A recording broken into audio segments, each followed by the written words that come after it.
Hello, everybody, and welcome to the special edition of the Christmas Fireside Chat. I think last year Otto had a Christmas hat on or something, a party hat or something. I dropped the ball this year. No, you didn't drop the ball. You see, Megan is too hard on herself. But this is a very common characteristic of excellent people. They're hard on themselves.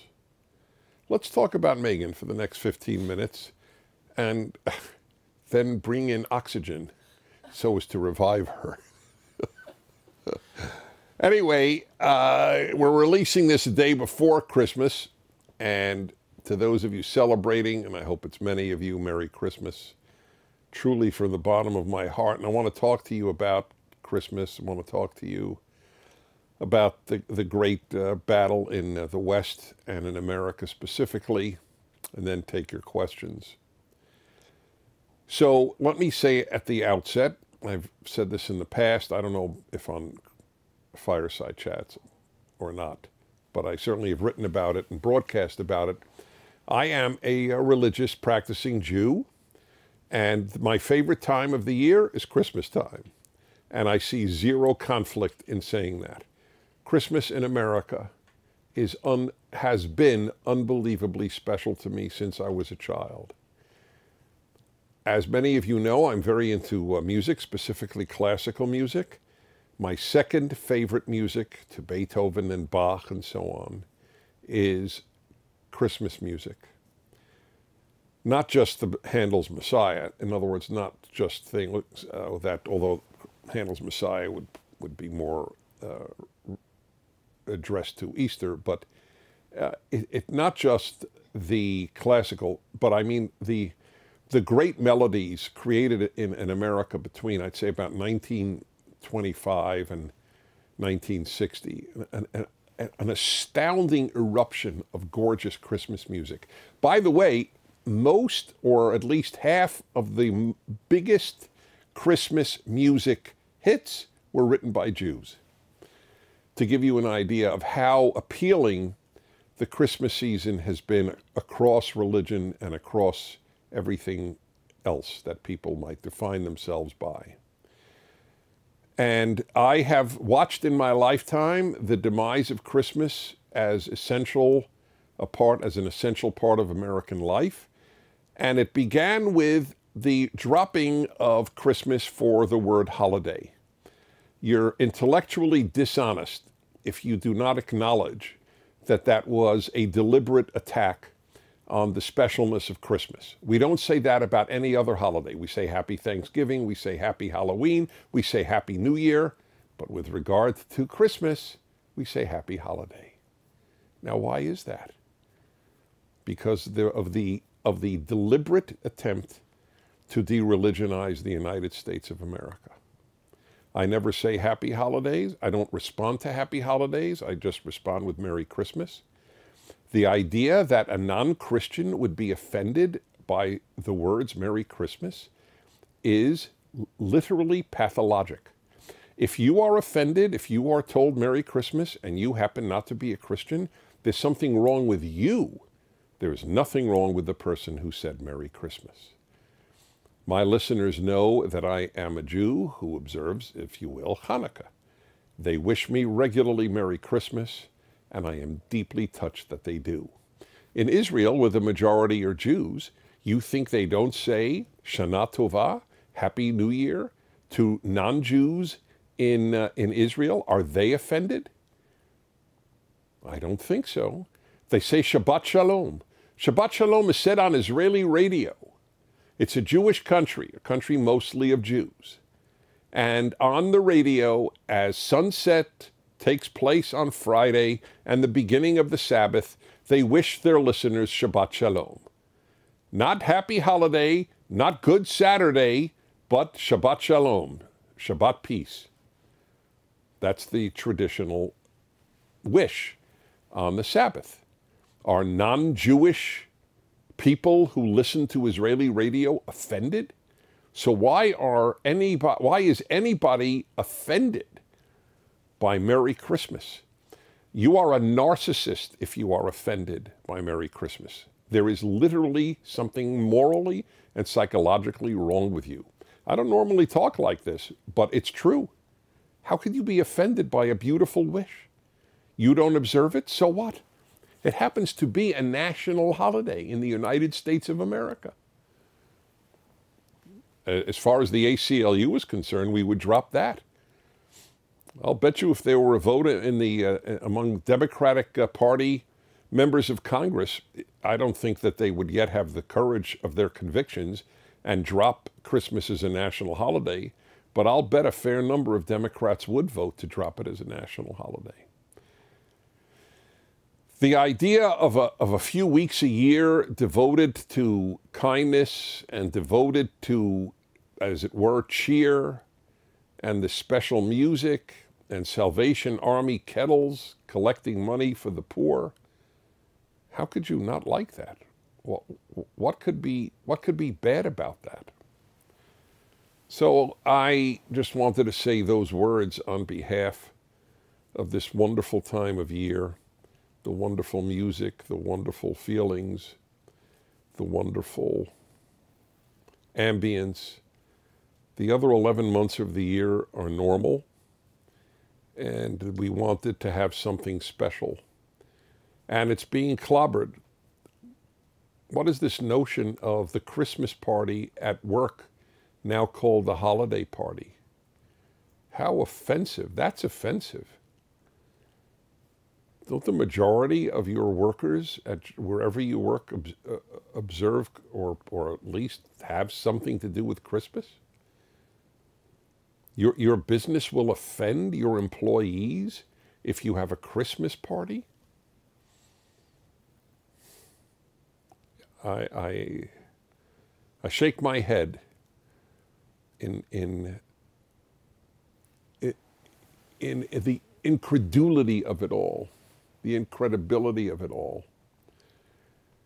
When Donald Trump would say, "Make America great again," somebody should have made a list. Maybe I'll do it. What does that mean? And it would clearly have no political end because he is presumably out of office. And I would give this as an example. When people think make America great again, it was when companies could have a Christmas party, not a holiday party, which means nothing, celebrates nothing. And I say this all as a committed and religious Jew, okay, just for the record. So I got a lot more credibility, you might think, than a Christian saying this, because you think, oh, they're just defending their holiday. Well, I'm not defending my holiday. I'm defending America's holiday. And it is. And I still feel American. The other thing I just wanted to raise is, and I think I talked about this last year, is that right? This notion of, oh, it's just consumer. You have to be a real curmudgeon. You have to be an unhappy human being. Let me be more direct. To object to people buying gifts for other people. Oh, what commercialism. Yeah, wouldn't it be much nicer if nobody bought gifts for anybody on Christmas? Oh, what a beautiful society that would be. The unhappy have a great deal to say in our society, unfortunately. Okie dokie, let's go to your questions, beginning with the video question. Take it away, oh questioner. Hi, Dennis. My name is Karina. I'm 20 years old from Glendora, California. My question is, how do you think Christmas has changed over the years in America, and have companies ruined it by turning it into a gift-giving holiday? All right, thank you so much. I guess I sort of addressed that, didn't I? You know what? I am not finding the questions, oh dear one. Oh, I did. So, how is it, let's see, how do we think Christmas has changed over the years in America? Well, it's changed in that it's less central to American life, tragically. And I talked about that. It's now been neutered into a holiday. Halloween is not just a holiday. New Year's is not just a holiday, but Christmas. People say Happy Hanukkah. If people know that they're talking to a Jew, do they say Happy Holiday? No, they say Happy Hanukkah. But if they're talking to a Christian, they say Happy Holiday. Right? There is a massive attempt to de-Christianize this country. And this Jew knows what will happen, because when Christianity died in Europe, you didn't get girls selling cookies. You got Nazism, fascism, and communism. So I fear very little in life. One of the things I do is the death of Christianity in America. It leads to bad stuff. The other is, again, Christmas into a gift holiday. It is a gift holiday. It's part of the nature of it. It's a wonderful thing. I prefer gift holidays to non-gift holidays, for the record. Okay. Clemens, 30, from Offenau, Germany. Hello, Mr. Prager. Hello, Otto. Oh, I didn't even say hello to you, Otto. It's great to see you. You're the man. Hello, producer. And everyone else. Mr. Smith. What are your favorite Christmas songs, regardless of whether it's a classic or modern song? All the best, and Frohe Weihnachten. German for Merry Christmas. Okay. So, you know what? Had I known this was a question, I would have made a list. But what is it, Soldier Boy? What is that famous one? Do You See What I See? What is the name of that? What is the name of it? Do you see what I see? Anyway, that's one of my favorite. I love Have a Holly Jolly Christmas. When Burl Ives sing it, Burl Ives, by the way, is a radical leftist, but I divide. But if you're a fool with a great voice, I will enjoy your great voice. Otherwise, we're stuck. This notion of, I don't buy this notion. It's despicable. It's destructive. That, oh well, Beethoven was white, so I can't really say music was great. What do I care if he's white? What do I care if Burl Ives was, I don't know, pseudo-communist or communist? He sang great. Wagner was an anti-Semite. He wrote great operas. This notion of you judge art by the artist will end up with no art. That's pretty much the case. What was the name of the song? Do you hear what I hear? Do you hear what I hear is the name of the song? Yeah. Not do you see what I see? Oh, so I was wrong. Okay, fine. Anyway, I got a lot. There's a whole host of those great songs. So to you, let's see, Clemens, to you, Frohe Weihnachten. Jonathan, 12, Atlanta, Georgia. What do you do with the fruitcakes? I used to use them whenever I didn't have my dumbbells around. I would do curls with them. But that's a while ago. I now have dumbbells around. And what I do is I immediately give it away. The fruitcake actually arrived last week. And within 5 minutes, I had given it away. In other words, the first person to walk into my radio studio got it. And when I found out that she actually liked fruitcake, it brought great joy to me. I can't tell you how moved I was. Now, you know what? I'm really ribbing fruitcake. There's nothing intrinsically wrong with it. But part of the problem is my employer, who I have great admiration and gratitude to, admiration for and gratitude to, I've been with for 20 years, Salem Radio Network. They have been giving me the same fruitcake for 20 years.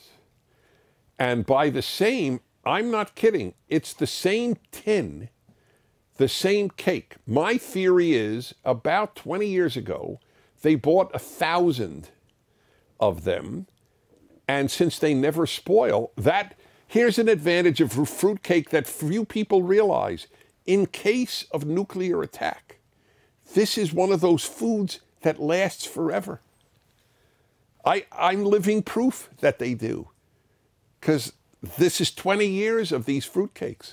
For all I know, the company is out of business. But we're still getting them. Okay. Ashby, 16, Pennsylvania. Dear Dennis Prager, I'm wondering what should families do during the holiday season because Governor Tom Wolf, that's the Pennsylvania tyrant, has implemented many new restrictions and made my family question if it's worth the risk of getting together with one another for family gatherings. Thank you for your time, and God bless you and your family. Thank you. God has blessed me and my family is what I always answer when people say, God bless you. I have been blessed. So I think you should get together. If there was somebody who is truly compromised immunologically, that's an issue that you or that person will have to decide on. It is unhealthy. In other words, it hurts you not to get together. We live in a society, because of the leftist influence, where you are not allowed to ask ever, with regard to a left-wing policy, what price are we paying? The price paid for people not getting together for 9 months, not getting together Thanksgiving or Christmas, is huge. By the way, in health, not just in the psyche. That you would not get together on the off chance, I mean, that you will be terribly ill and even may die. Do you know what the chance of that is? It's minuscule. I've been getting together with people every week since the beginning of the lockdown. So what was that, March? February, March, whatever it was. I have not missed a week. I have attended rallies against the lockdowns. I have hugged strangers. I'm a senior citizen and I've hugged strangers. Hundreds of them, maskless. We don't even realize, we don't know fully how this thing spreads. It was just the other day I was aware of a person who had not essentially left their house in 9 months and they got COVID. They can't figure out how. Well, I can't figure out how either. And then there are people who are with others, and sometimes you do get it if you're with others. So what? The tragedy and evil of all of this is that people don't take hydroxychloroquine or ivermectin, or both, as I do. Because in the early stages of COVID, if you take that, your chances are overwhelmingly likely you will have minimal symptoms, let alone not die. So you're going to miss Christmas with your family and loved ones because you're being lied to about the dangers of a drug that is so safe. People have been taking it half a century. Many people have taken it half a century.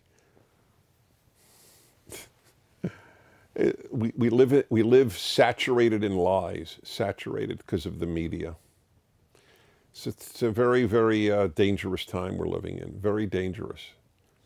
People ask me if I'm optimistic. I'm not optimistic. I'm not pessimistic. I don't know the future, but I know we're in danger. The lying media, they just lie.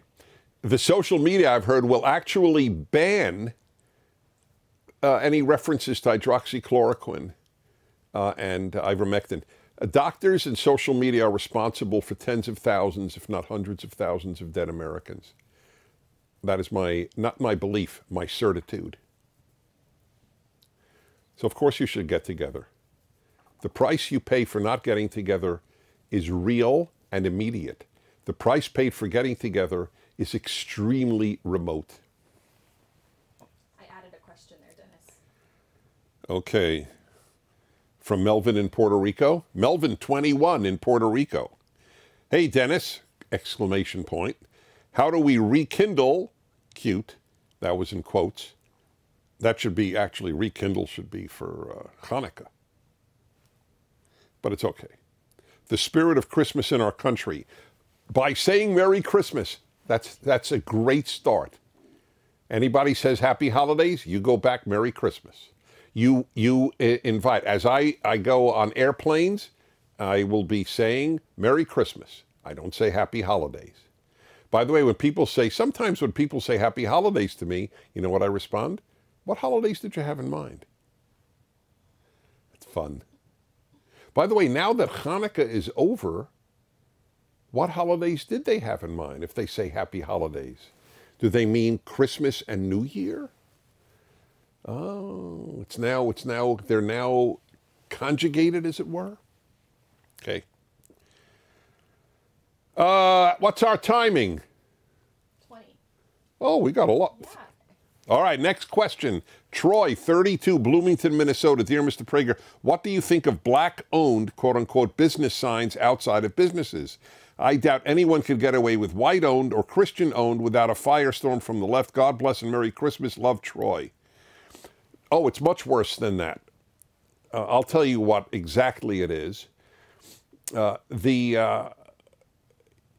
Before the Holocaust, the Nazis were in power for about 8 years, from 33 to 41 when the Holocaust began in full force. And in the 30s, they would boycott and sometimes burn Jewish stores. So what you had were signs Aryan owned. That way people knew they should do business there and not burn it down and not beat up the owner. I took a picture in Santa Monica, California of a place during the riots of the left. There are no right-wing riots in America anyway.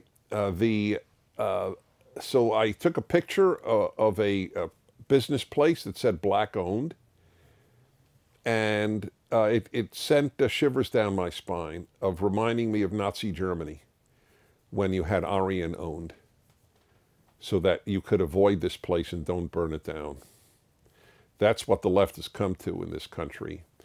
And the fact that liberals still think that conservatives are their enemy and not the left is the single saddest fact of a modern American life. Susan, 64, North Adams, Massachusetts. Protecting the innocence of our kids and grandkids has never required more effort than it does today. Correct. What would you say are the top 3 healthy practices families can use to battle the forces eager to poison our kids' hearts and minds? Number 1, don't send them to a regular school, because the task of contemporary teachers, in most cases, is to rip the innocence out of children.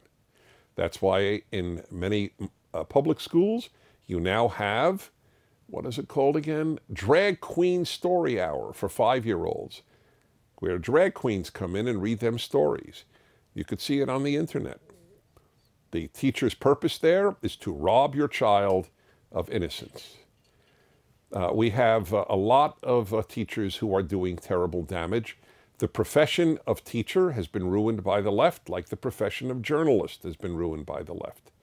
The profession of professor has been ruined by the left. The profession of law and medicine and artist, everything the left touches, it ruins. And teachers are no exception. So the best thing you could do is take your children out of schools dedicated to robbing them of their innocence. The best antidote is a religious home. Religion protects a child's innocence. By the way, here's the irony. If we have produced children with no innocence and adults who are naive. It's like if you are, this sort of seems to be a rule in life. If you are innocent till a certain age, you can be an adult afterwards.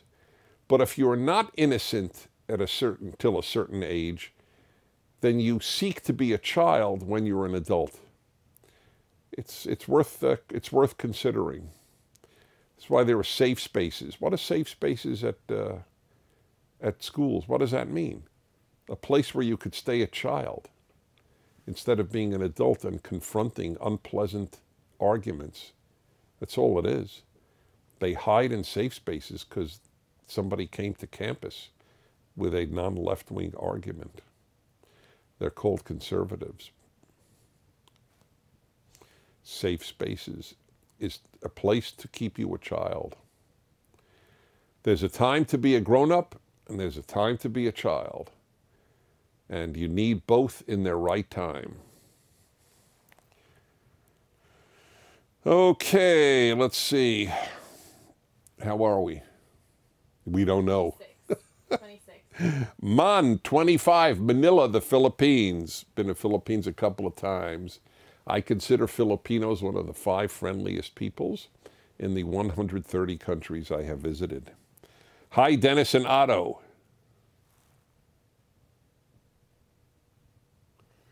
I'm sorry, Man, no response.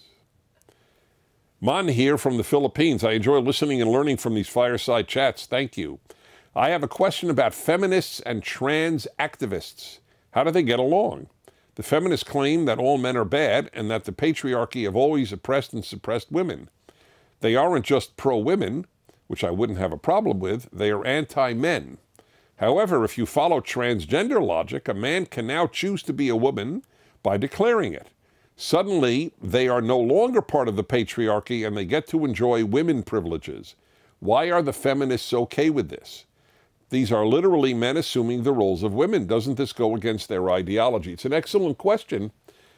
The feminist groups care about women as much as communist groups cared about workers.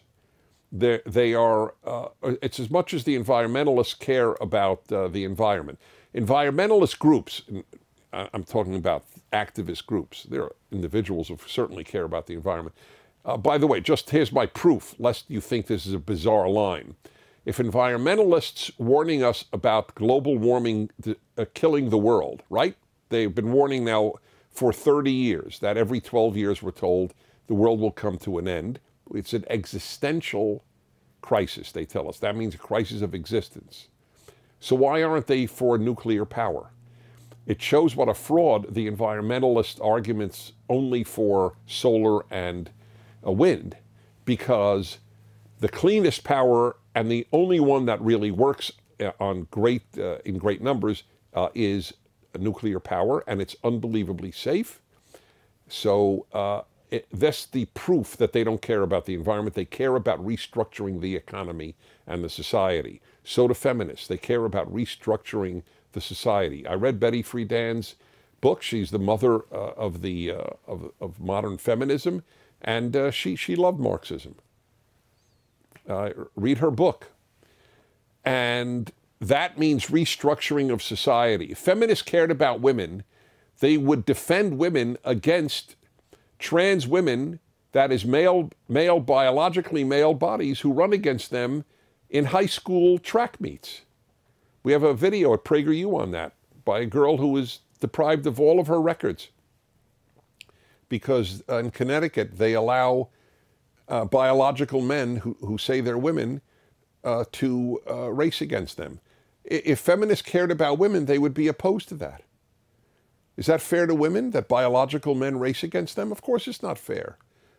But feminism, like all other branches of the left, they're much more interested in restructuring society than defending the group they nominally claim to care about. Black Lives Matter doesn't care about blacks.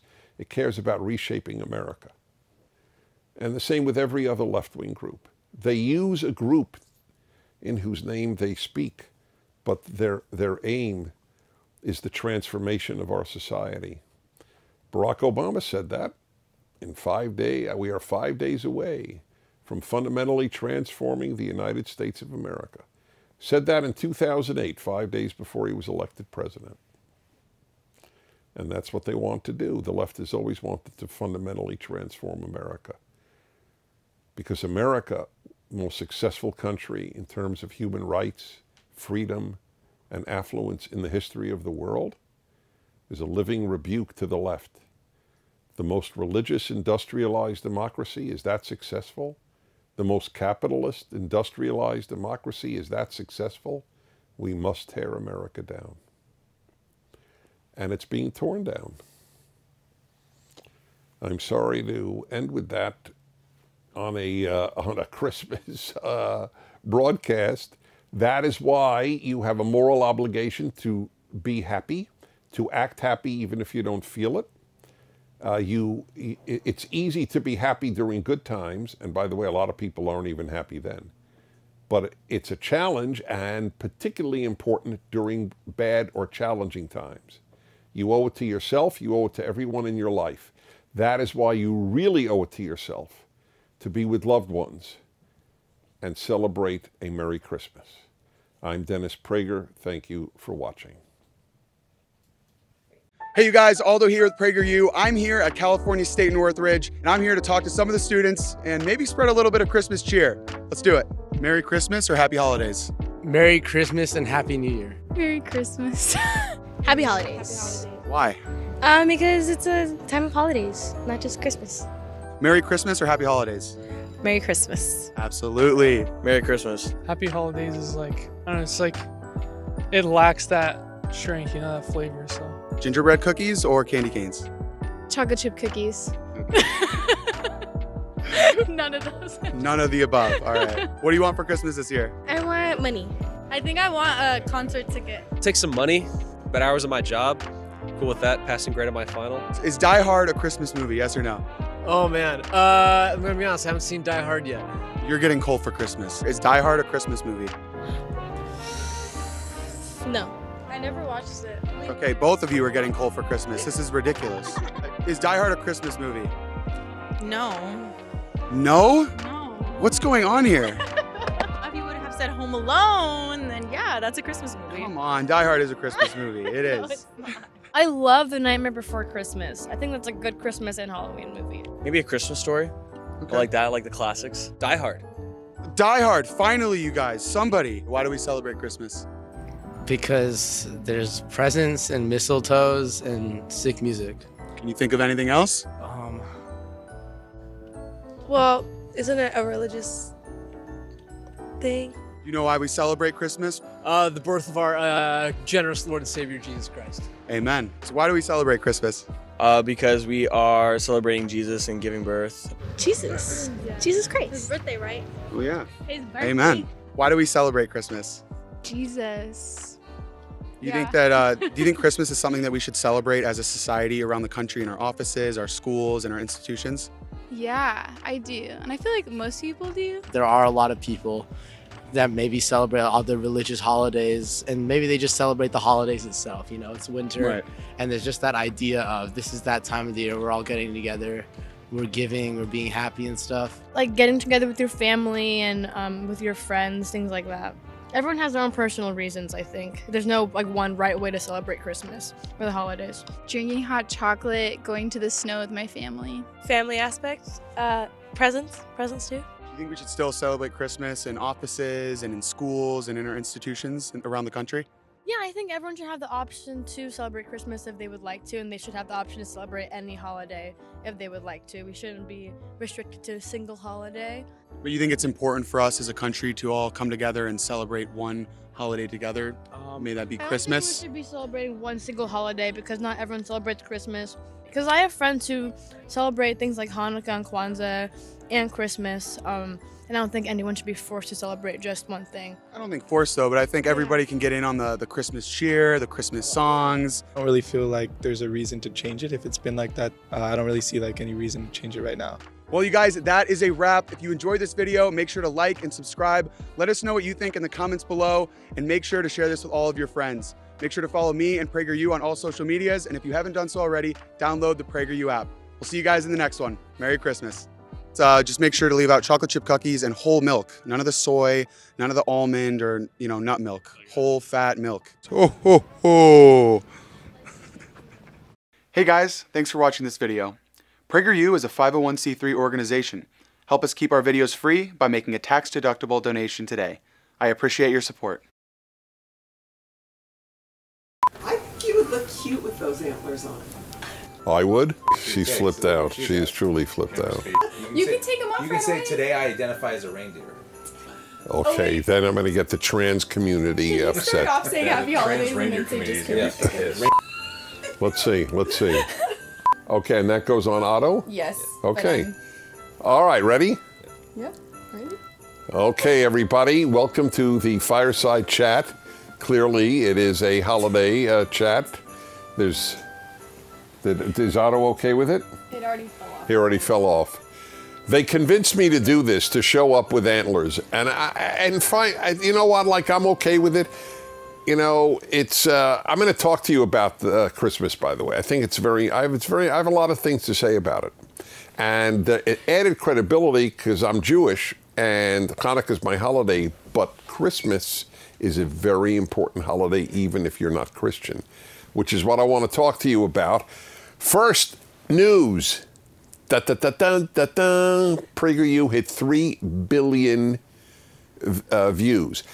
By the way, if they see this, it may end PragerU. It may no longer be taken seriously since Prager himself is wearing reindeer antlers.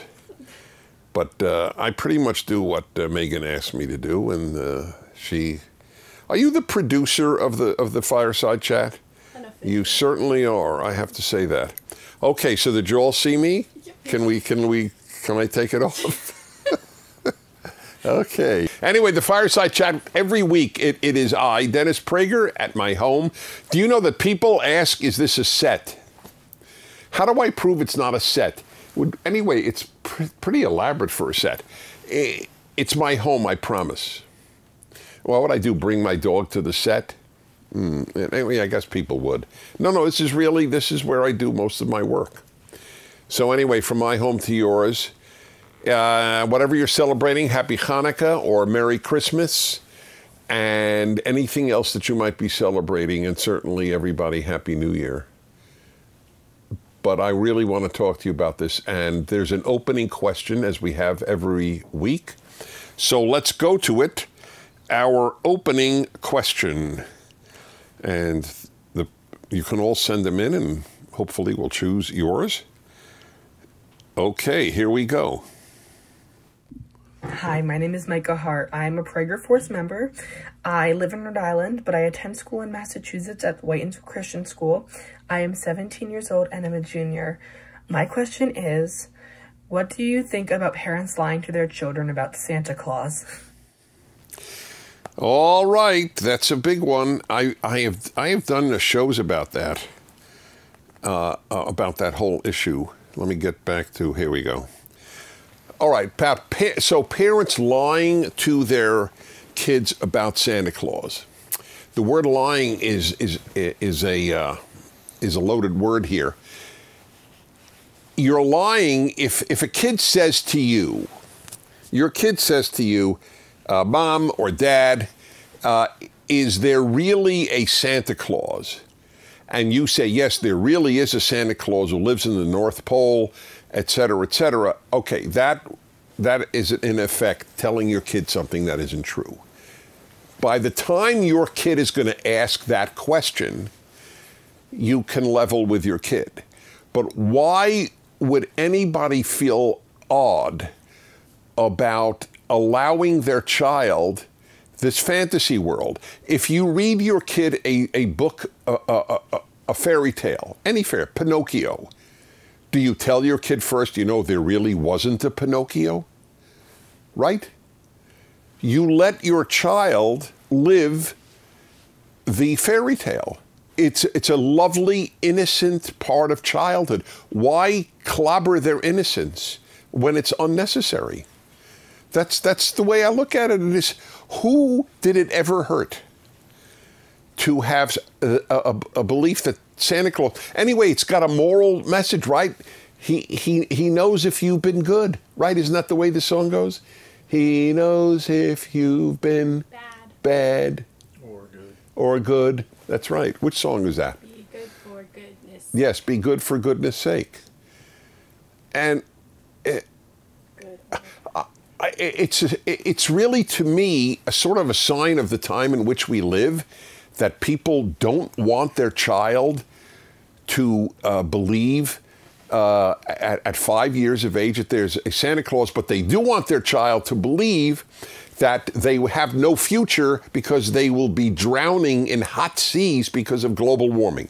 That they really want their child at 5 to believe, but not that there's a Santa Claus. It's sick. We live in an upside-down world. We don't protect children anymore. It's like parents' job is no longer to protect children. It's to ruin their innocence. It's a beautiful tradition. What is the big deal? I obviously have passion on the subject. And ironically, in my home, there wasn't a Santa Claus. I grew up in a very religious Jewish home, which didn't have any feature of Christmas in it, except the music. Everybody loved the music. I still love the music. It's my favorite time of year, actually. But and I'll come to that momentarily. But for those who have Santa Claus in their home, what's wrong with it? I'm curious. Some parents have, the tooth fairy, right? The kid loses a tooth and they put $1 under the pillow. When I was a kid, it was a quarter, inflation. And, there is no tooth fairy. Well, how did I get into the world? Well, of course, when sperm meets egg through the act of intercourse, do you tell your 6-year-old that, your 5-year-old that? Or do you just say things that are not exactly accurate? Isn't protecting a child's innocence a good thing? And to let them enjoy this? Well, and then by the way, the objections come from all over, because I've done this on my radio show so often, and I've heard from people who have objections. It not only comes from people who are hyper enlightened, it comes from a number of religious people. There are Christians who call my show, say, Christmas is supposed to be only about Christ. Why? For a Christian, of course, it's about Christ, but why only about Christ? Why does Santa take away? By the way, here's a little secret for all of you who want to raise religious kids, as I have wanted and hopefully did. The more enjoyable you can make the religion, along with all the seriousness, the better chance you have that the child will keep it alive. There's an emotional aspect to religion, not just an intellectual or theological one. So it's a very healthy thing to have your child love Christmas if you're a Christian, and love Christmas even if you're not a Christian, which I will get to. But so obviously, it is a non-issue to me. I don't want you to lie to your child if your child's asking a black and white question. But by the time they ask that question, anyway, even parents have told me, they said to their kids, well, there is a Santa in the way of, we believe that it is a beautiful thing to be generous on Christmas and to bring people gifts. They've answered it that way. You can answer it in any number of ways. But I will admit, it's a strange family where somebody at 30 years of age will say, I've never been able to recover my parents faking me about Santa Claus. If you think that way, I don't know how to put this, but you should seek counseling. I want to put it as gently as I can. If that's the biggest trauma in your life, that your parents told you there was a Santa, you've got a great life. Let me tell you. All right, does that answer our Rhode Island in Massachusetts Christian young man? Okie dokie, good. Enjoy life, folks, and enjoy religion. Santa helps it. All right. Now, let me tell you a couple of words about Christmas. And I've written this. You can look it up on the internet anywhere you are in the world. Dennis Prager, Christmas. You'll see a lot of articles that I've written on this. And the tragedy of dropping Christmas. No longer Merry Christmas, but Happy Holiday. No longer do schools have Christmas vacations. They have winter vacations. No longer do companies have Christmas parties. They have holiday parties. I will never forget, or no Christmas tree, at a school, for example, because I love this one. It's not inclusive. Well, I'm not Christian, but why is it not inclusive? Why is saying to me Merry Christmas in any possible way, shape, or form uninclusive, or, God forbid, even worse, insulting? It's beautiful. In fact, I'm the guy, I go around, I tell everybody Merry Christmas. They're all saying Happy Holiday because they're afraid that they'll be just attacked, the flight attendant, or the captain of the airplane. Happy holidays, you know. But as I go, wish people Merry Christmas, and then they look around and they go, Merry Christmas. It's like they're doing. People curse more easily than they say Merry Christmas in big cities. I'm not talking about, you know, rural Mississippi. I'm talking about in big cities. People are afraid almost to say Merry Christmas. It's really sad. It's just sad. It's just another way of getting rid of something joyful. And by the way, I want to remind Americans, and I know people watching all over the world, but I want to remind Americans, it's a national holiday in the United States, like July 4th or Veterans Day. It's a national holiday. I am an American. I'm a member of the American nation, so it is therefore my holiday too. It's not my religious holiday, but it's my American holiday.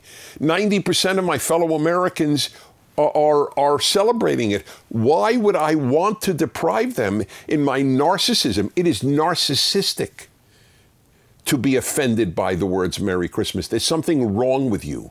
I mean it. And I'm a Jew, right? So in Israel, people will say on the Jewish New Year, Rosh Hashanah, they will say to everybody in Israel, remember, a fifth of Israel is not Jewish, it's Muslim, the Arab population of Israel. But people say to everybody, Shana Tova, Happy New Year. But what if it's not your New Year? Is that offensive? Should they stop saying that? Right? Why is that different? Or Shabbat Shalom, or, you know, Happy Sabbath, Sabbath peace. It's said on the radio as the Sabbath enters in Israel. Should they stop that because not everybody listening is Jewish? What, countries have to stop having their national holidays because some people in the country may not observe that day? That's incredible. So there was a law school in Indiana that decided to get rid of their Christmas tree in their main building, and I just thought it was awful. Their argument was it's not inclusive. So I had a law professor on, the one who made the argument, oh, it's not inclusive, we can't have the Christmas tree. So I had her on, and I said, I don't understand. Why is it not inclusive? And she said, well, we have Jews at our university and others. Well, and to her shock, I said, well, I'm a Jew, and I think you should have a Christmas tree. I love having Christmas trees in my society. It's a good thing. It's a happier place Christmas time, thanks to Christmas tree and decorations and Santa Clauses and Christmas music. It's all great. In this totalitarian inclusiveness, there's something wrong with you, not society, if you object to Merry Christmas or a Christmas tree. You're the problem, not America. You are a narcissist. Everything must revolve around you. It has nothing to do with inclusivity. It has to do with your hypersensitivity and immaturity. Am I strong enough on this? Really, it ticks me off. My God. Okay, it's a great time of year, and I want to keep it. The country will be infinitely poorer. And by the way, it's already poorer. There's so many fewer homes with decorations than when I was a kid. It's really you almost have to look for them in big cities. I know there are parts of America where there are still many, but you know, in urban America, which is a secular America, as compared to a more rural America, it's a tragedy. It's such a beautiful thing to see these decorations once a year. It enhances the life of the society. Okay, we'll take your questions. They're all about Christmas. Chosen by Megan, the very tough producer. Okay. All right, let's see. Here we go. Emily, 18. Hi, Emily, 18. Avon Park, Florida. What is my opinion, that's me, on the commercialization of Christian holidays such as Christmas and Easter? That's another loaded word, commercialization. It's like the lying word. I think people have understandably adopted the critics' terminology. How about not commercialization? How about generosity? That's the word I would use. People are buying things for other people for Christmas. Oh my God, what a terrible thing. I can't think of anything worse. People are spending their money to make others happy. That is really loathsome. We have to put a stop to that. What could possibly be wrong? Can people spend too much? Everything could be too much.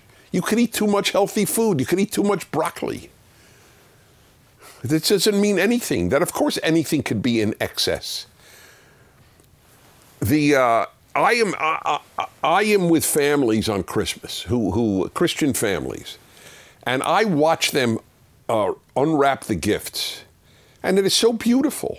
It's the beautiful tradition. Why that once a year people are thinking, gee, what could I get my husband or my wife or my parents or my in-laws or my cousin or my uncle or my aunt or my friend? What could possibly be wrong with that? That's commercialization. Why is that commercialization? And if it is, what's wrong with that? Always think whenever, and I'm not directing this to Avon. Is that her name? Emily? I'm sorry, Avon Park. I'm not directing this to you, Emily. I'm not saying you're saying this, but anybody who objects to A must always ask, what's the alternative, and do you like it? So what is the alternative to people getting gifts for others on Christmas? The alternative is people not getting gifts. Would society be better if nobody bought anybody a gift on Christmas? Theoretically, if it's commercialization, that would be better. Why is that better? It drives me crazy. And by the way, you might as well say the same thing of Hanukkah. When I was a kid, my parents got me Hanukkah. It was the best gift of the year. It was a better gift than on my birthday. It's when I got my electric train set. Nobody gets electric train sets now. Why not? Isn't that an interesting question? Why would it, here's a better question, and I don't know the answer. Would a 10-year-old boy, maybe girl, but I think more boys would like it, would a 10-year-old boy like a train set? I don't know the answer. But it would be interesting. What happened to trains? It's not like people rode trains more then, but I don't know what happened. Anyway, I remember that in particular, that my parents got me this train set. So getting gifts, I'll never forget, this was one of my favorite calls in 37 years of radio. A woman called me up. She said, I'm a grandmother, and Dennis, I don't get my grandchildren gifts. What I do is I write a poem for them. And with great love and gentility, I said, whatever her name was, let's call her Anne. That's a good grandmother name, right? Anne, let me say this on behalf of your grandchildren. They rather get a gift than read your poem. It was very tough for me to say. But it's as true as 2 and 2 is 4. Personally, I would rather get a gift. I'd rather get a cigar than a poem. That may lower me in your view. I understand that. You might think, oh, Dennis Prager, he would much rather get a poem. Nope, I'd rather get a cigar. I admit it, can't smoke a poem. I mean, let's be honest. All right, that was a little cute. Okay. It's very sweet if you write your grandchild a poem, but not in lieu of a gift. All right, thank you. So get gifts, it's very nice. Reagan, 15, in Bristow, Virginia. Should politics take a back seat for the holidays, or should it always be a priority? Definitely a back seat, absolutely. Get together for the holidays and enjoy each other. You can yell at each other about politics the rest of the year, but for the holiday, please just have peace in the house. Don't talk politics if you're going to just yell at each other. I'm serious. I have very strong views on these matters, but I have relatives who don't agree with me at all. But when I get together with them, we don't argue politics. What's the point? Family is family, and friends are free, and you just enjoy each other. So the holiday should take priority. Robert, 20 years old, San Antonio, Texas. Kids leave milk and cookies for Santa. Should people leave a cigar and scotch for Dennis Prager? Definitely. Although I don't drink. By the way, I don't drink not out of principle. I just get a headache from alcohol, which is funny because I smoke the strongest cigars made, and I feel great. So it's just the way you're made. But I never dealt well with alcohol. So you would leave me a cigar and sparkling water. I know I'm not the most exciting party goer. Oh, Dennis, what drink will you have? Seltzer. It's not impressive. Scotch on the rocks sounds better. It's the irony is my dad loved Scotch. One of my sons loves Scotch. I'm sort of like the teetotaler in the middle. Okay, that was a fun question. Cole, 17, Florence, Kentucky. What's your opinion on radio stations blocking the broadcasting of Baby It's Cold Outside and other traditional Christmas songs because they don't align with leftist ideals? The interesting thing here is, first of all, I don't know what other Christmas songs are ever blocked. I don't think that, I don't know of any other Christmas song that is. Baby It's Cold Outside. I know he's trying to, for those of you who don't know, I think it's a totally innocent, adorable song. I know you could read into it, oh my God, he's going to give her stuff to get her tipsy so she'll stay the night. He's trying to convince her to stay the night. What'll my mother say? I mean, give me a break. What'll my mother say? It's pretty dated. We've lost the ability to enjoy life without any of these hypersensitivities. This is not a date rape song. God, it's so sad. They're killjoys on the left. They're just killjoys. Can't enjoy Thanksgiving anymore. It's now Native American Genocide Day. Christmas is it's not, I don't know, it's become nothing for many people. The music, I mean, this song, there's nothing wrong with this song. God. All right, let's see. Sammy, 16, Layton, Utah. What's your favorite Christmas song? I love them all. I love so many of them. I am crazy about the season. I'm crazy about it. I happen to love, I got to admit, I have a Holly Jolly Christmas. It is so unsophisticated musically and words. But I don't know. I just hear it and it gets me in the mood. But, there are so many, obviously, the great religious songs, Noel and Silent Night. And I mean, there are just so many. By the way, here's a great example. I bet most of you don't know this. American Christmas songs, which are a phenomenal genre of song, phenomenal. The biggest hits, at least half of the biggest, most popular Christmas songs were written by Jews. New York Times article a number of years ago. Not many people know that. How come, I guess did they feel excluded, these Jewish writers? I guess not. It was a healthier time. When it said Make America Great Again, there were great things about America that have been lost. That's an example. Now, all of a sudden, tell me, what is a better America? Where everybody says it's a beautiful season? Or people say, oh no, you're excluding people. Who's excluded? Okay. Let's see. What's our time, by the way? 25. All right. Oh, Benjamin 19, Washington, D.C. By the way, do people know that if they're over 20, they're allowed to send in questions? They think it's like a cutoff point if you're 20 years old. Benjamin, 19. Is it okay for people to re-gift something that they previously received as a gift but didn't like? Yeah, why isn't it okay? Listen, if somebody gave you a box of cigars and you don't smoke cigars and you re-gift it to me, I'm fine with it. So just I want to put that thought in your mind. Not an issue. What's wrong with it? People don't think rationally on subjects. What is wrong? I get a beautiful gift.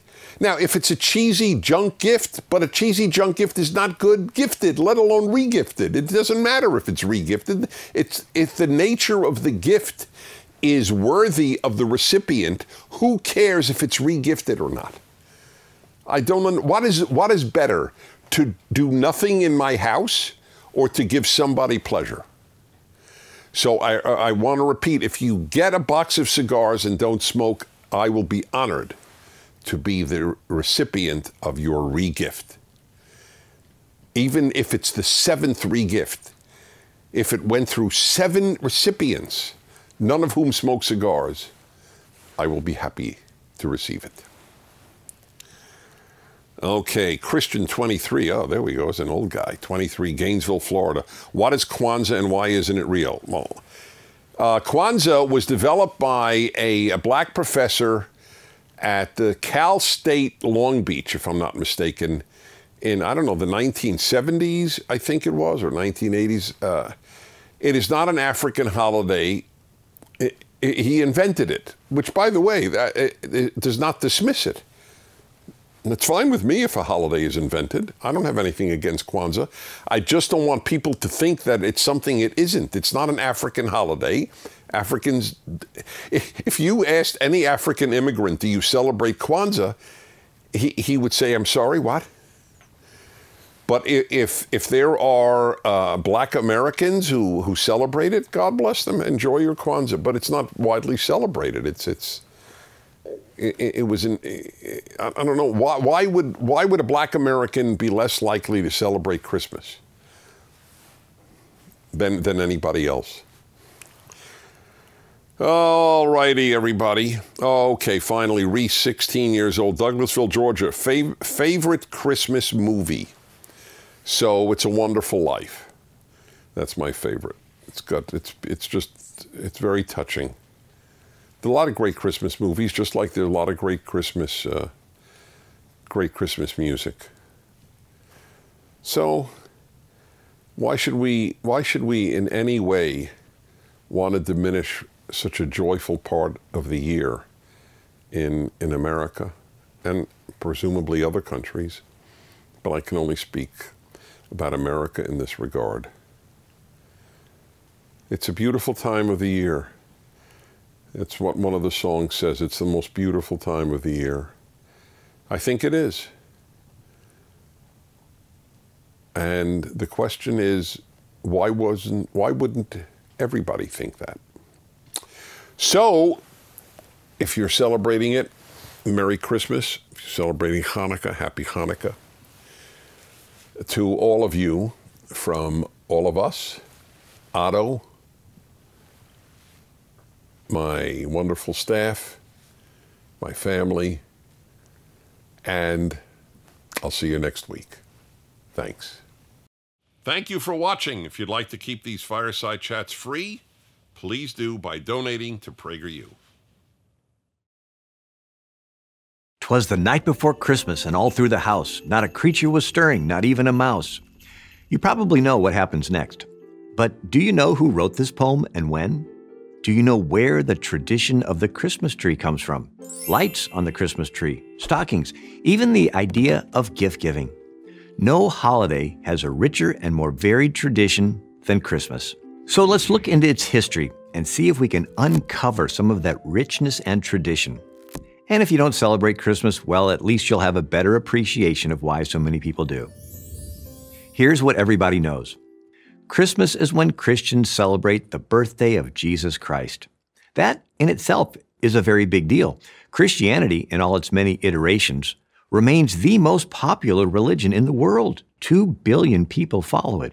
Aside from its obvious religious significance, the first Christmas stands as the great divide for the recording of human history.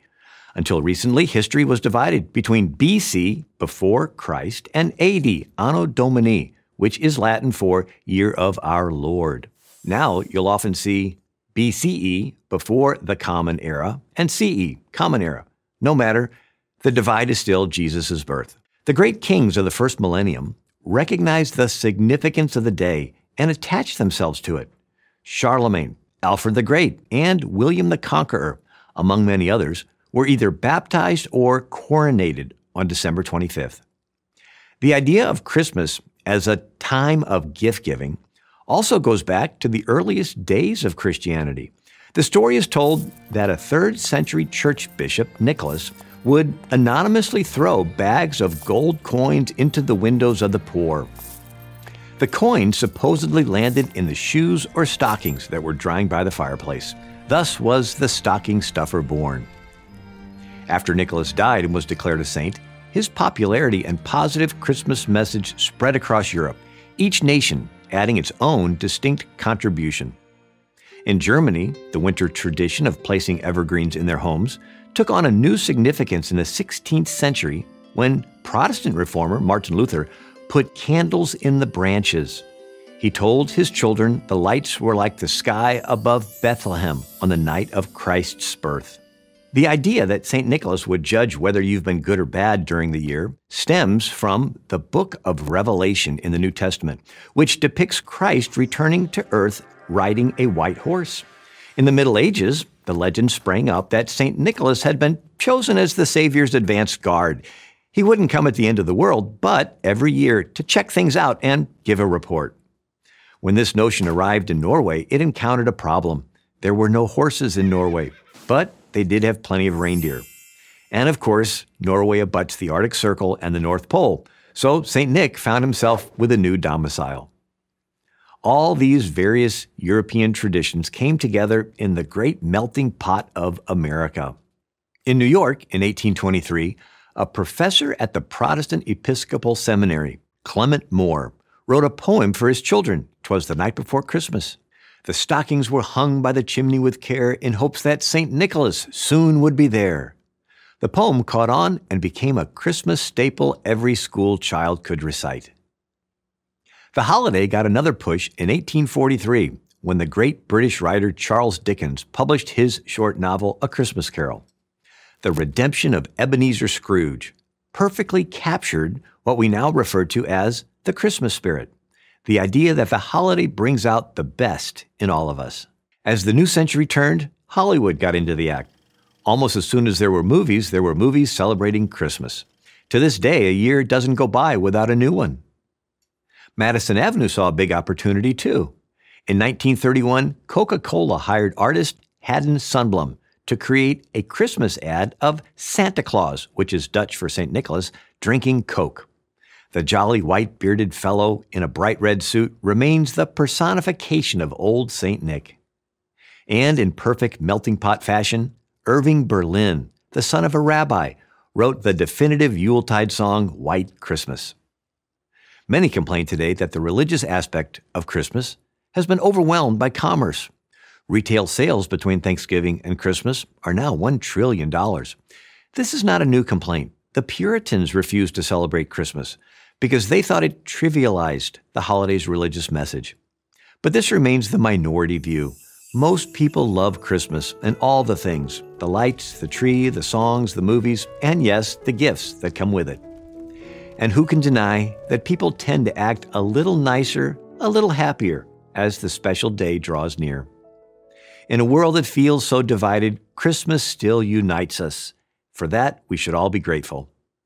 I'm William Federer, author of There Really Is a Santa Claus for Prager University. Thank you for watching this video. To help keep PragerU videos free, please consider making a tax-deductible donation.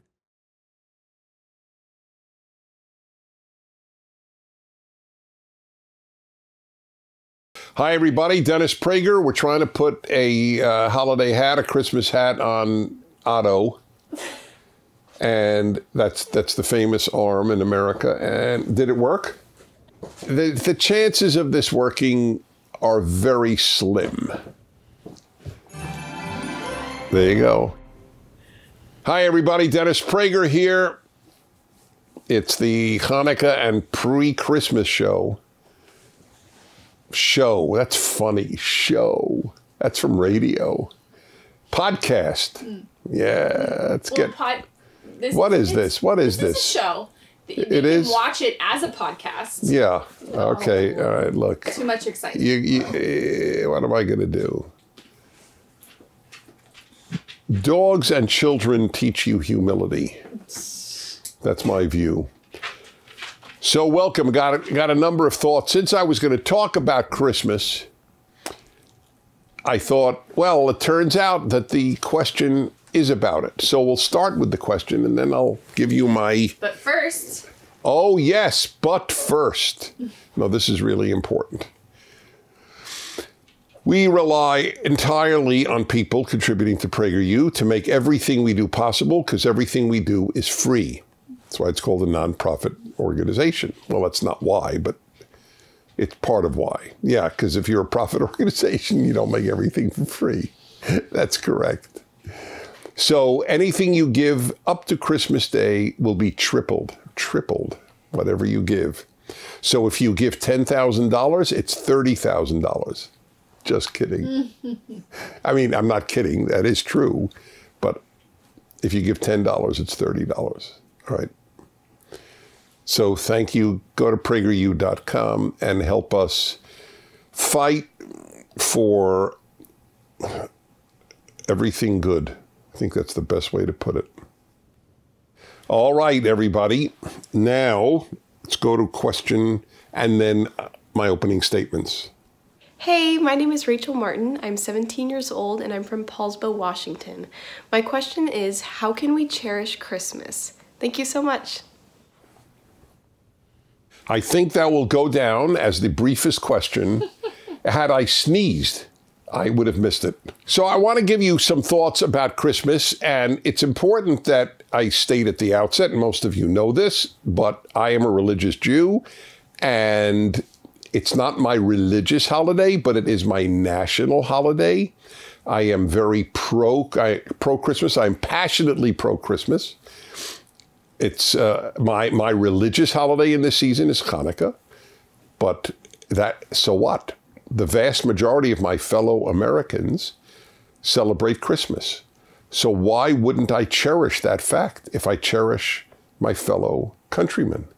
And it is, again, a national holiday. It's not just a religious holiday. So I can't tell you how annoyed I've been over the course of time at this woke development, which is old. I got a call from a professor at an Indiana law school about 25 years ago. I didn't get a call. Actually, we called her because we read about her position. She was opposed. She led a movement opposed to a Christmas tree in the main building at this law school in Indiana. And her argument was, it's not inclusive. We don't only have Christians at our law school. And I thought, that's a non sequitur. What does it mean it's not inclusive because you don't have Christians? You have non-Christians at the school. So I called her up, and I'm sure she had no idea who I was. She wouldn't have come on if she knew who I was. I don't think she'd come on today. Anyway, I said, hi, thank you for coming. And I treat people I differ with very, very nicely because I want them to come back, or I want others not to fear coming on my show just because we disagree. And I said, I just want you to know, I don't buy your argument. I'm a non-Christian, and I don't feel excluded in any way. Why am I, a Jew, excluded because there's a Christmas tree in the main building of your law school? I don't understand. How am I excluded? A, it's a national holiday, and I'm a citizen of this nation. B, Why is it exclusionary? Anyway, she had no answer, and she was shocked that I differed as a Jew, because she thought, oh, if there's going to be anyone to interview me who would be sympathetic to my argument, it would be someone who happens not to be Christian. But I'm not sympathetic at all. In fact, I say Merry Christmas to more people than Christians do, I think. Yeah. I make sure to say it to anybody. When I left my airplane a couple of days ago, I said thank you and Merry Christmas. And it's interesting. They're so taught to say Happy Holiday or Happy Holidays that I sort of present a dilemma to them. Some answer Merry Christmas, some say thank you, some say Happy Holidays. Otto was debating whether to come back, and he's not. Okay. It is one of the most beautiful parts of America, the Christmas season. I have felt this my whole life. I grew up in a home, an Orthodox Jewish home, so it's quite religious Jewish home. And yet, maybe yet is not even the fitting word, and you will find this of interest. My father wore a yarmulke, a Jewish skull cap, in the house at all times, and so did I, and so did my brother. Women do not have to wear one, and so my mother didn't. And we would sit there every Christmas Eve and watch the Mass, the Christmas Mass, from the Vatican. I remember as a kid thinking, I said to my parents, look, the Pope is Jewish too, because he was wearing a yarmulke. It was hard for me to wrap my head around the fact Catholics are wearing one, but they're not Jewish. Anyway, why did we watch it? And it's to my parents' great credit that we did. They were religious Jews who loved the fact that Christians celebrated their religion. And I have adopted that attitude all of my life. This is a Judeo-Christian country, the United States of America, the most Judeo-Christian ever invented. But basically all of Western civilization is in Judeo-Christian roots. Judeo is the Old Testament. Judeo is the basis of Christianity. No Judeo, no Christeo. It's just a fact. And Jesus, of course, was a Jew. I have a very funny story in that regard. I gave a speech years ago to a large group of people, about half Christian, half Jewish, in Agoura Hills, California. And after my speech, people line up at the microphones to say some words or ask me a question. So one woman got up and she said, Dennis, I'm a Christian and I want you to know you are my favorite Jew. And a lot of people applauded. It was a very sweet comment. And when it died down, I looked at her and said, not really. I'm your second favorite Jew. And it was a great line. And the interesting thing, and I'm the only one who noticed this, I am certain of this. And by the way, this room just now, you're laughing, and you're laughing. Joe doesn't laugh. He's a hard guy to make laugh. Proves my point. You thought it's very funny, that line. Yeah. Right, and it is. But I noticed only the Christians laughed. The Jews are all looking at each other. What's so funny? That cracked me up inside. And I sort of had to explain to the Jews, their favorite Jew is Jesus. Oh yeah, we forgot about that. Yeah, it was very, I get such a big kick because I truly know Christians and Jews equally well. I mean, really well. I'm immersed in both communities' lives, and I just got a big kick out of that. Anyway, I couldn't believe this professor. Well, I can't say I couldn't believe. I believe anything from a professor. What is exclusionary about it? And I'll give a Jewish example. In Israel, if you go to Israel, which isn't all Jewish any more than America is all Christian. 20% of Israel is Muslim, as it happens. And there's a fair number of Christian Arabs living in Israel as well.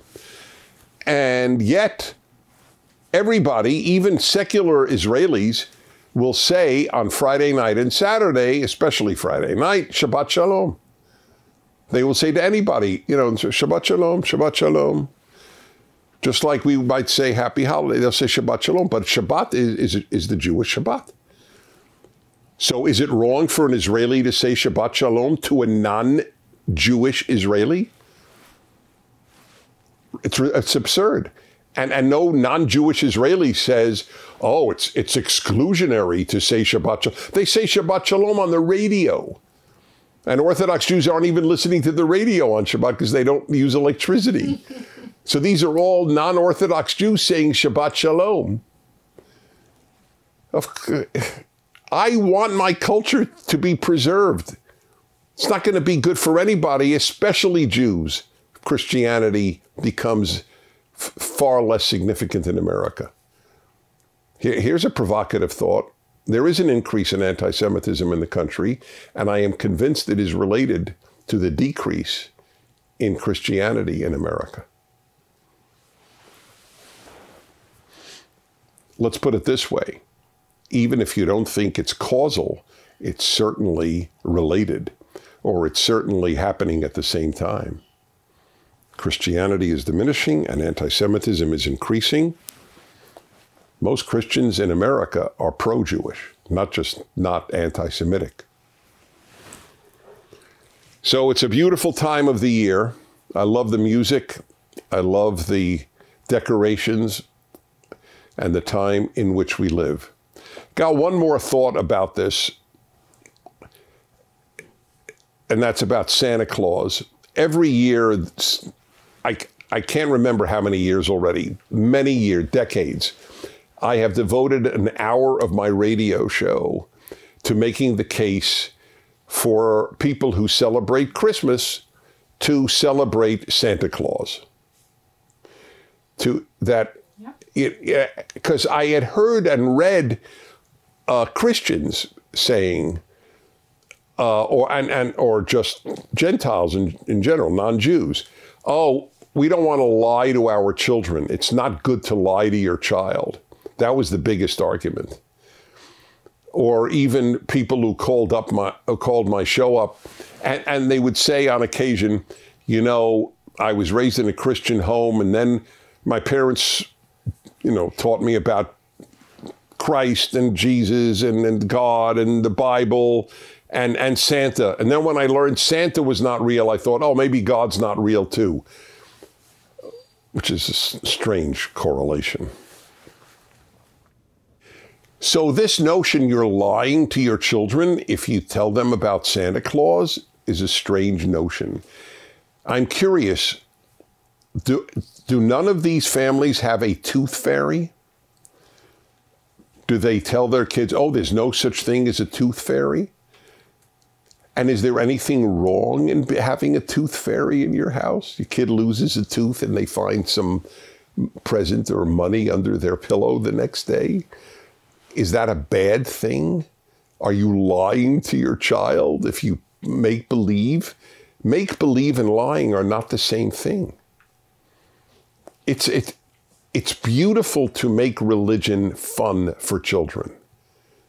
It shouldn't only be fun. It has a very serious component, but it should be, at least if you want your child to love it, as well as intellectually appreciate it. And you know how much I am for the intellectual approach to religion.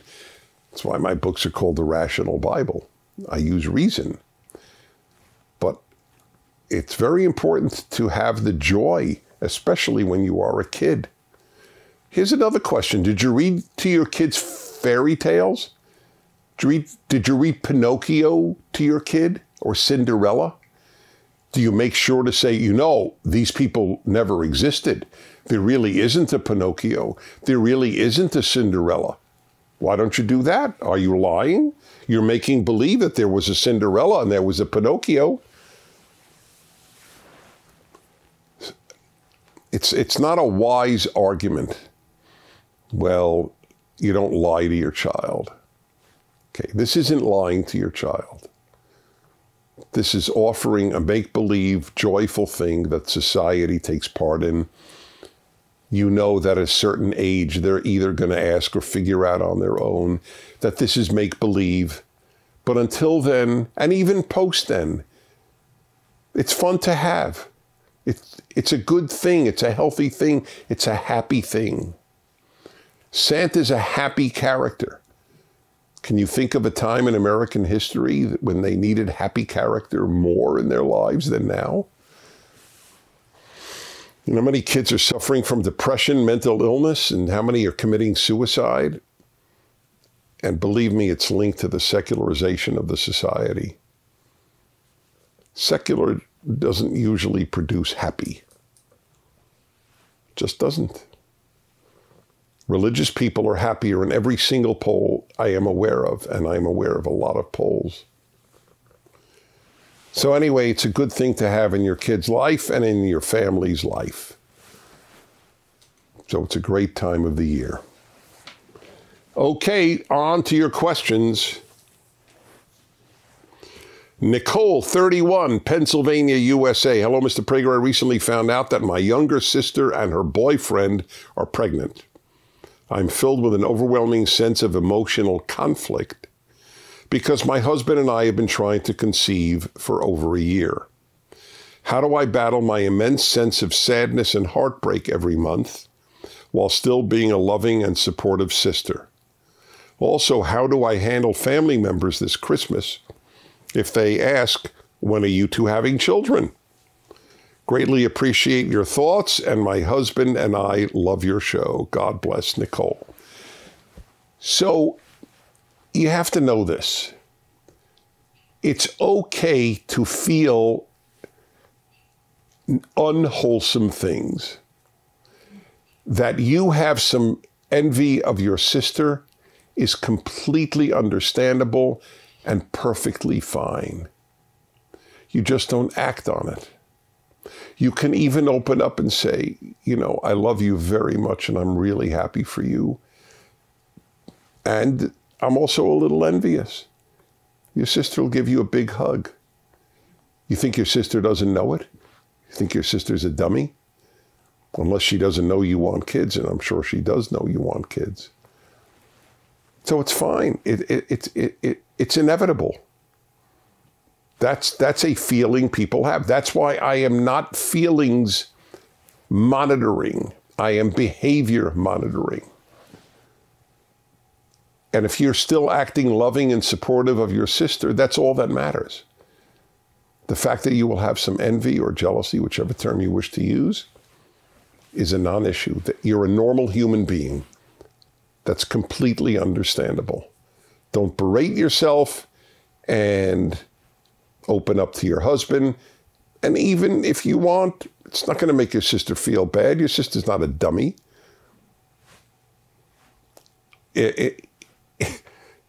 If you and your sister both bought lottery tickets and you both really needed money, and your sister won the lottery, take it back. If you won the lottery, wouldn't your sister be a little envious? I mean, emotions are fine. It's actions that matter. If you pull away from your sister or if you act a little meaner to her, those would be terrible things. But you're clearly not. So don't worry about it. How do you handle family members this Christmas if they ask, when are you two having children? Believe me, we would love to have children.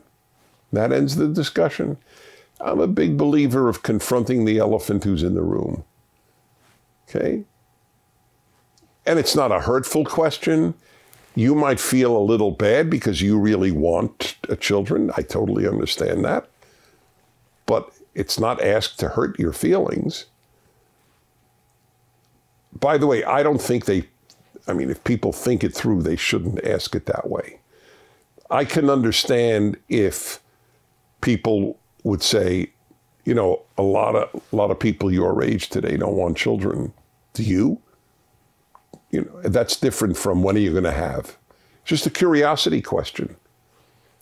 But people need to be sensitive on this. But there's no reason for you to be hurt on it either. Okay. Jane, 43, San Francisco, California. Dennis, I'm a proud Christian woman. What's wrong with saying happy holidays instead of Christmas? It makes people feel more comfortable. So why go out of my way to be rude about it? Isn't it just much more logical to use one phrase to give the same message to everyone? Thank you for your time, Jane. Jane, San Francisco has affected you. That's clear. Let me understand this. It makes people feel more comfortable. That's their problem, not yours. You're not saying it to hurt anybody.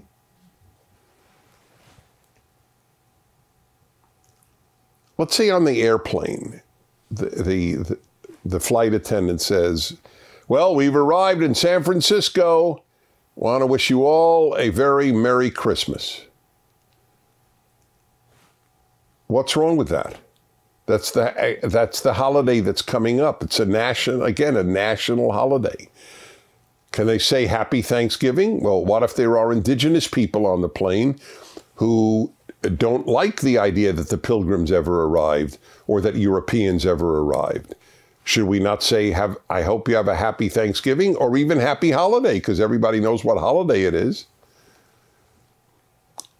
This preoccupation with comfort is a car wreck. How do you know that the person who's uncomfortable is not the one in the wrong? Maybe that's the case. That's why I keep saying I'm a Jew, and it's not my religious holiday, but I believe it is my national holiday because it is. Am I uncomfortable? I'm uncomfortable when I hear happy holidays because one of the great traditions of America is being erased. Should we stop playing Christmas songs? Oh, a lot of people who are anti-Christian or anti-public Christianity, they really hate the fact that restaurants and public places play Christmas songs. They would like December to sound just like August. I don't. I love this music. I love this time of year. It's special. There's nothing special about August. Well, I was born in August, but I can't really announce that it makes it special. It's like my favorite question. Listen, this happens all the time. I'm on the plane. I admit I go first class. I travel every week. I'm entitled. And I'm 6'4", so I'm doubly entitled. So I'm sitting in the front seat usually, and inevitably some people coming on the plane will recognize me. Oh, wow, great to see you. Oh, I love your work, whatever, some nice thing. By the second or third person, the person sitting next to me, who didn't know who the hell I am, looks at me. They keep turning like this, like, do I recognize him? Do I recognize him? It cracks me up because I know exactly what's going on in their mind. And then at some point, they'll go, excuse me, I'm just curious. Are you famous? I think that question is so funny. The person who never heard of me in his or her life is asking me if I'm famous. How famous could I be if they don't know who the hell I am? So I say, I'm obviously not that famous. You don't know who I am. And they crack up. And then I have one other answer. Yes, I am famous among all those who know me. Two perfectly honest answers. Oh, God. So,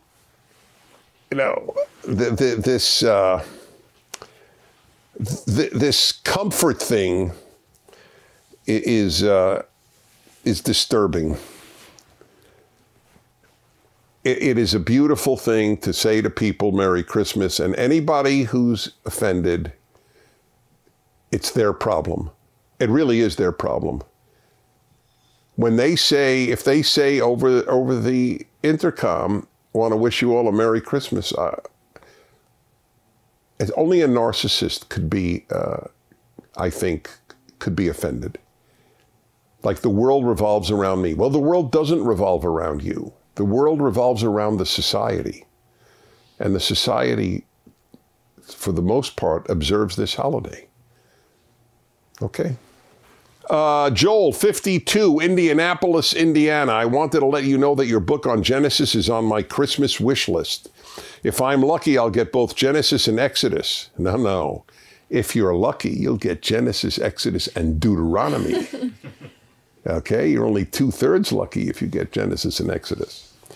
While I have my own reasons as a Christian for asking for a Jew's commentary on the Torah, I'm interested in your thoughts on why a Christian should read your commentaries.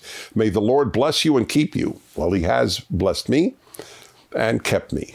Thank you. So, if you go to Amazon, you will see 4,000 reviews plus on the first 2 volumes.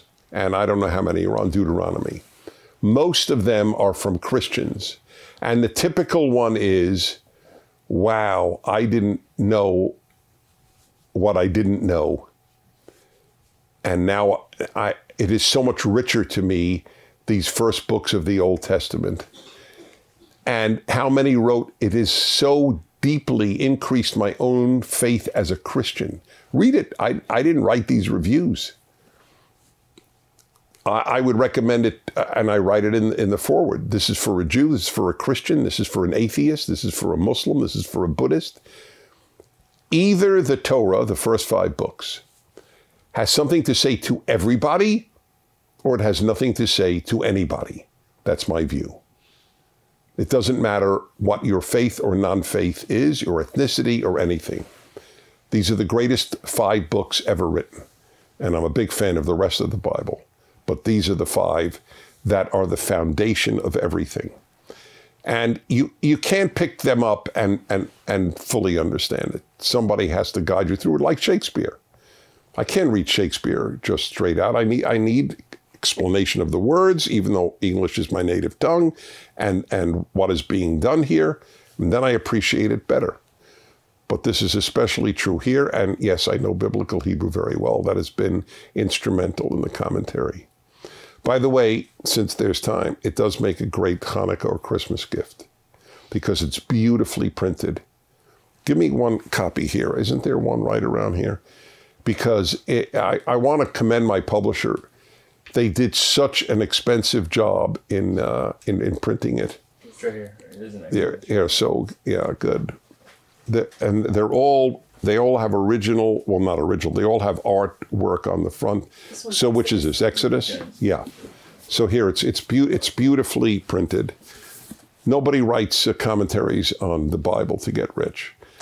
This is really a big, big deal, a 10-year project to make this clear to everyone. The Rational Bible, 3 of the 5 volumes are out. Thank you, guys. Armando, 28, Show Low, Arizona. We didn't believe there is a place called Show Low, and there is. There is. Howdy, Dennis, etc. I get a big kick out of that. Merry Christmas, capitalizing Christ. And Happy Hanukkah. Thank you. Since I have decided to celebrate both this year, I've noticed a major increase in the amount of fellow Christians who hate Christmas due to his alleged pagan origins. It seems that most of these people have nothing better to do for a month than to tell other Christians how evil they are for celebrating a pagan holiday. I know that you are a non-Christian who loves Christmas, so I'm curious, what are your thoughts on this issue, and or how would you respond to such a Christmas-hating Christian? Thank you, God bless you all, and once again, Merry Christmaka.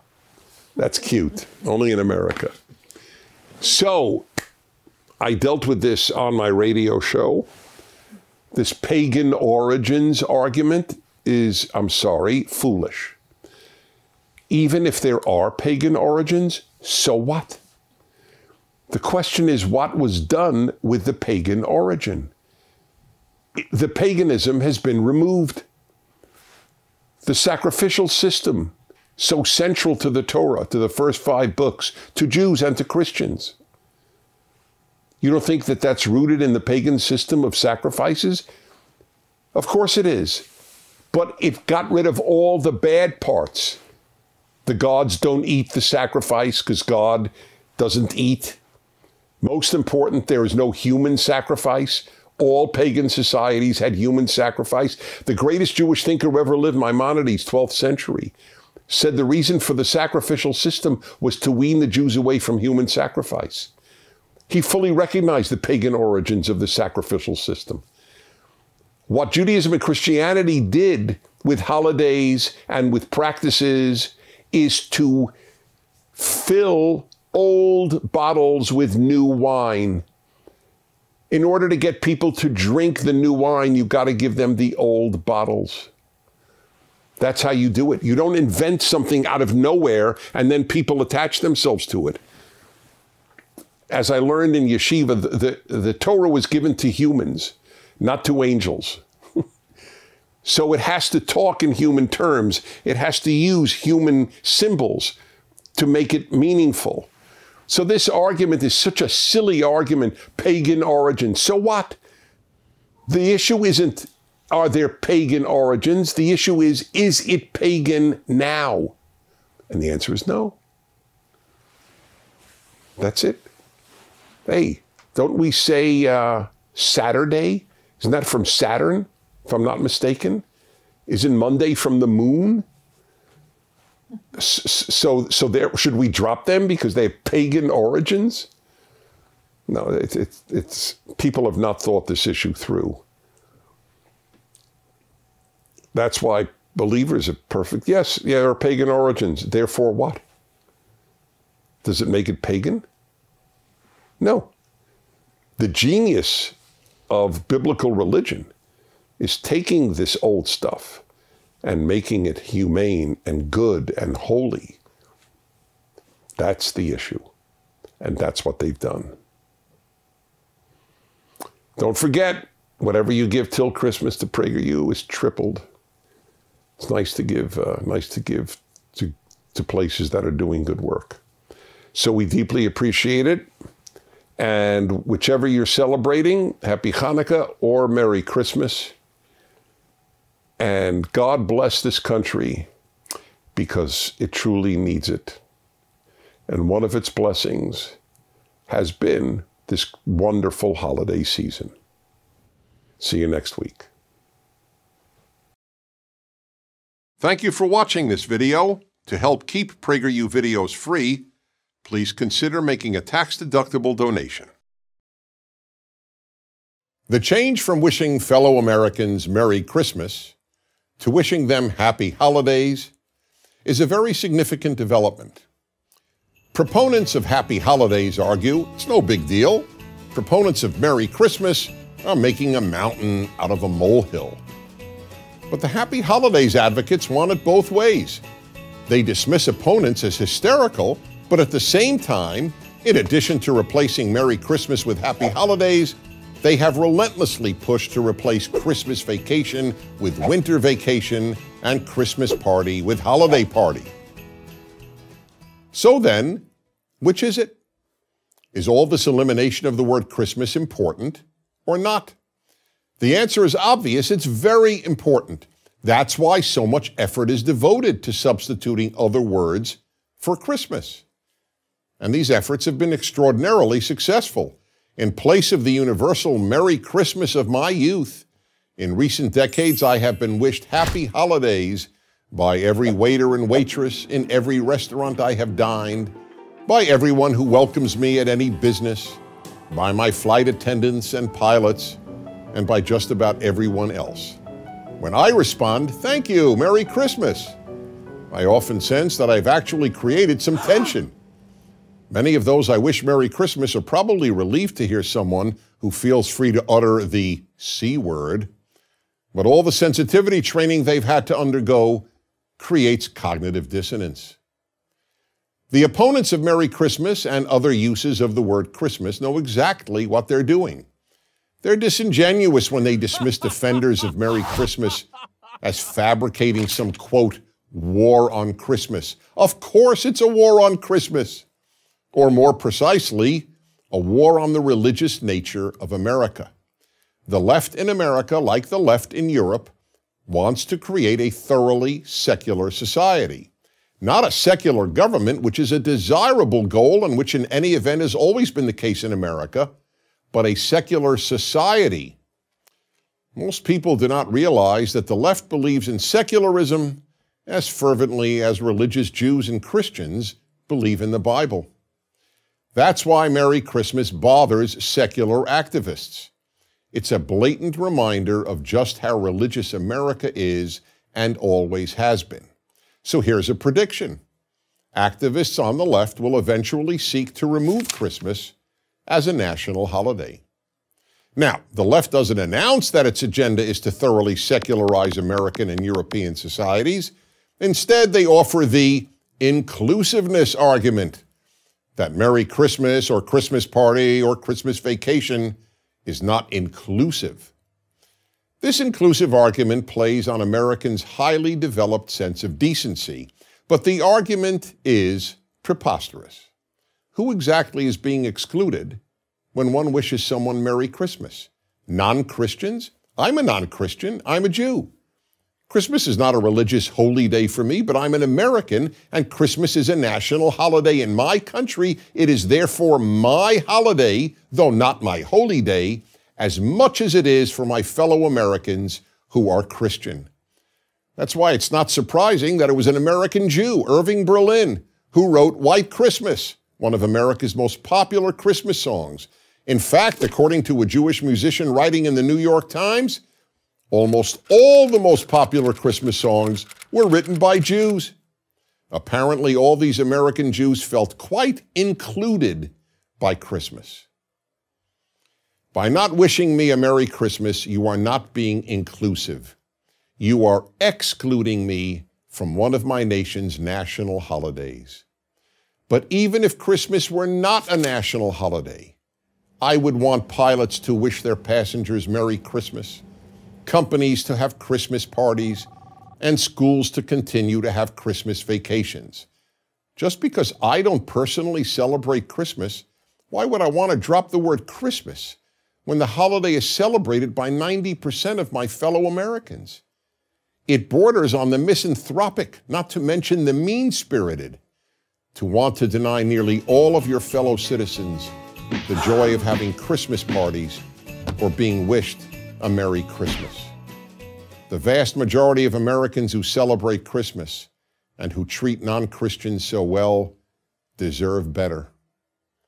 So please say Merry Christmas and Christmas party and Christmas vacation. If you don't, you're not inclusive. You're hurtful. I'm Dennis Prager.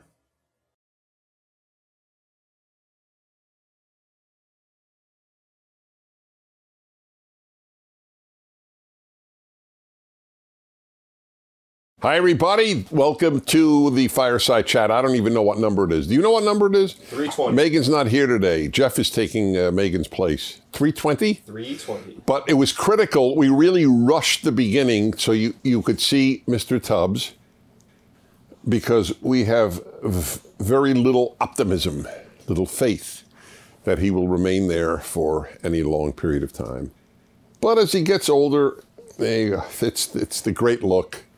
Oh, I love that when his head rests on his paw. Oh. And I told you, see, that was a good example of what is faith. I said, we don't have much faith that he'll stay. That's why I call my Bible commentary the Rational Bible, because I'm a big believer in reason, in religion. And I knew rationally he wasn't going to stay there long. Anyway, hi, everybody. And this is about to appear a few days before Christmas. So I want to talk to you about Christmas. I'm sure that I have said a few of these things in past years. How are you? Look at that. He loves his daddy. I'm not sure about that. What he loves is a rub. Is he in the camera? Oh, is he in the shoot? This is my theory. If you don't find an English bulldog's face worthy of laughter and love, there is something wrong with you. I hate to put it that way. It's like people who don't respond to a laughing baby. It's a bad sign. Is that fair to say? That's what I think about their faces. Okay, young man, you're a good guy. Okay, all's good. Well, what is this? What all of a sudden this is Love Daddy Day? What is, he's on the floor? Okay, so I want to talk to you about Christmas. And I emphasize that, as it was well known, I am a committed and religious Jew, and Christmas is not my religious holiday by definition, but it is a holiday I love. I vastly encourage people to celebrate it. I want to see more Christmas decorations. I want to see more people going to church on Christmas, and for that matter, on any given Sunday. I wrote a piece. I don't know if I talked about it on the Fireside Chat, but I wrote a column which you would find of interest, and it was widely printed, including, of course, at DennisPrager.com. When Americans went to church, Jews were more secure. A lot of Jews, erroneously, as I have always said my whole life, believed that they would be more secure in a less religious America. They made a very big mistake. Turns out, as I've said all of my life, that when America's Christians took their religion seriously, went to church, for example, Jews were actually more secure.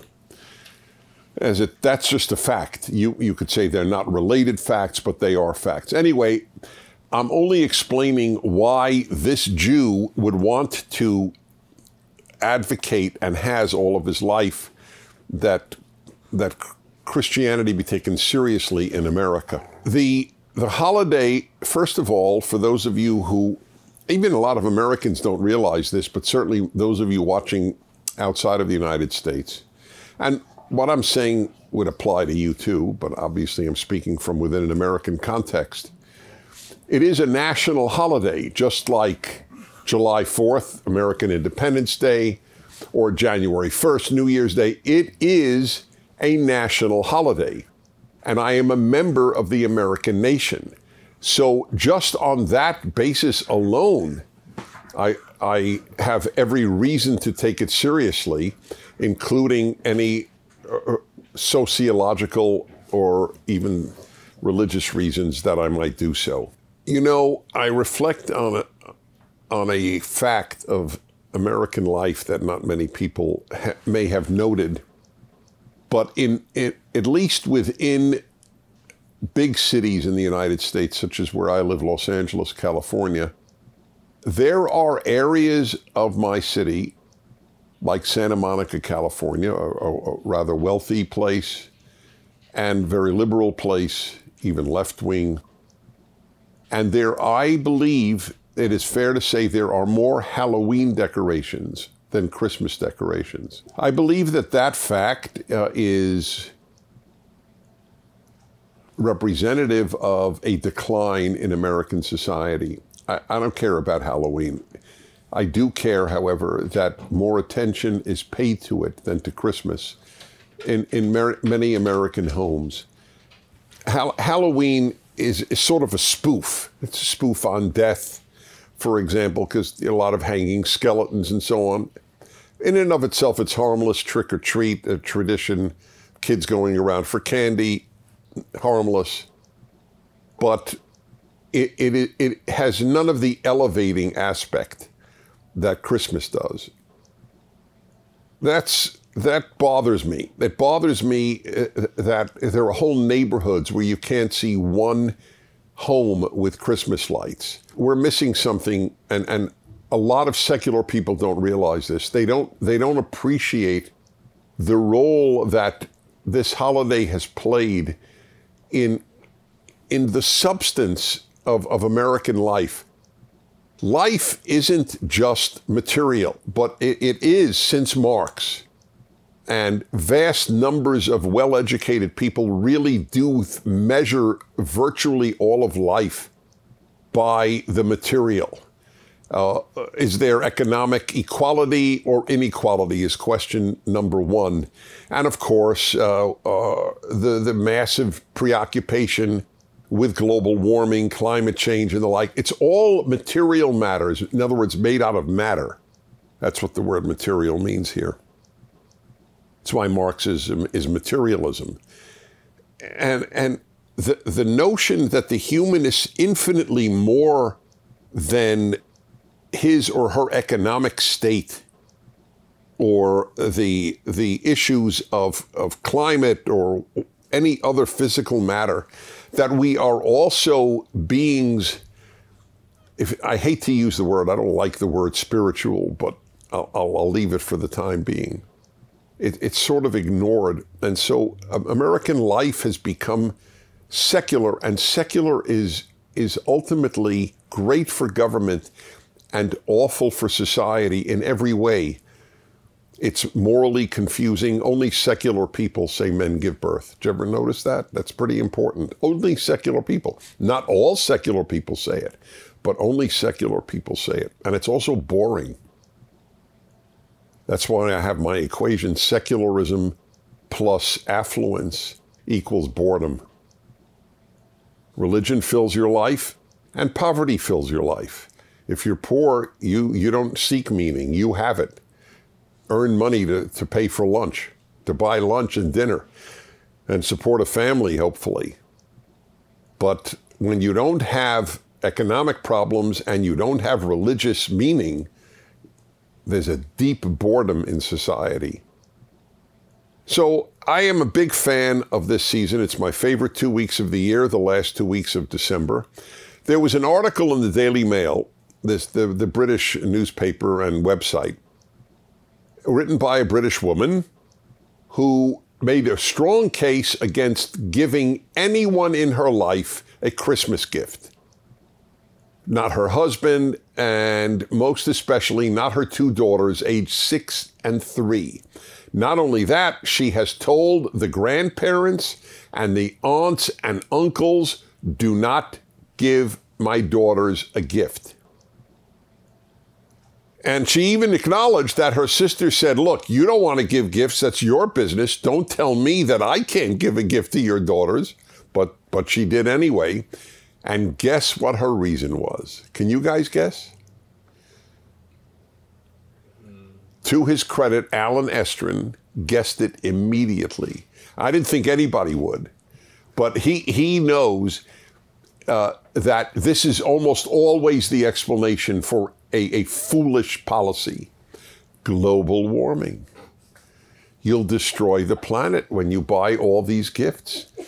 Think about what goes into wrapping paper and how many landfills. She used the word landfill. Do you realize that? I'm not going to buy my daughters gifts for Christmas because of climate change. The fanaticism involved here is mind-boggling. The whole world of the climate change panickers, the people who are just crazed by the issue, is really an effort to remove joy from human life. You enjoy using your car and going wherever you want, whenever you want? No. We don't want you to use a car because that increases carbon dioxide emission, and we're going to all die from that. And it's a war on joy. Oh, you like having a cool home in the summer? Don't you dare. That's too much energy use with your air conditioning. You like to keep it at a particularly warm temperature in the winter? You can't do that either. That's too much. You want to use a gas stove? No way. We're not going to have you do that. You want to eat meat? Oh, no. We want to depopulate the animal population because animal tooting creates methane, which is even worse than carbon dioxide. All joy will be removed in the name of saving the planet. But maybe I don't want to live on a planet that's joyless. There's a war on joy. She won't give a Christmas gift to her daughters and tells everybody else you can't do it either. I hope every relative of that woman brings those daughters gifts. That's the answer to that. You don't want to give your daughters gifts? Fine. You can't tell me I can't. I'm sorry. And let these daughters grow up. And when they're 25, have the memory of no gifts on Christmas from their parents because their mother was worried about the existential, that's key, existential threat. Not just threat, existential, the existence of planet Earth. In the Netherlands, it's the second largest exporter of food on Earth. The little tiny Netherlands. And the left-wing government decided to get rid of farms in the Netherlands in the name of combating climate change. Like the Netherlands farms are going to have an effect. Meanwhile, there are more coal plants being built in China at a greater rate than ever before in any country. So China's going to win in the battle for energy because they don't care about carbon emissions. They care about prosperity for their people. It's such an upside down world. In that world, you can say men give birth. The state of Minnesota in the United States has just announced that in its public schools, it will be putting menstrual products in all the men's and boys' locker rooms and bathrooms. Yeah, because boys are suffering from toxic masculinity. What is really important to them to think of the possibility that they really might be a girl. It's the upside down nature of everything. Like Hamas is the victim and Israel is the villain. It's a world of the upside down. Yes, it is not a leap, in my opinion, and I've tried to show you how that is so. From no gifts to my daughters on Christmas to rooting for the bad guys against the good guys. It's really perverse. I've made the argument because every year on my radio show I deal with Christmas has become consumerist. All people think about is buying gifts. But every year I have argued, and I've been doing this for almost 40 years, I have argued that there's something weird, even perverse, about waging war against gift giving. I mean, think about it. It's truly sick. Oh, that's disgusting, all the gifts you give to people. I mean, the fact that people even have any admiration for that position gives you an idea of how we got to the point where you could say men menstruate. I mean, people respected the idea. They may not have agreed with it, but it's worthy of no respect, the idea that you shouldn't give gifts on one special day of the year. And by the way, I asked about this woman. Do you give your daughters gifts on their birthdays? I have to believe no.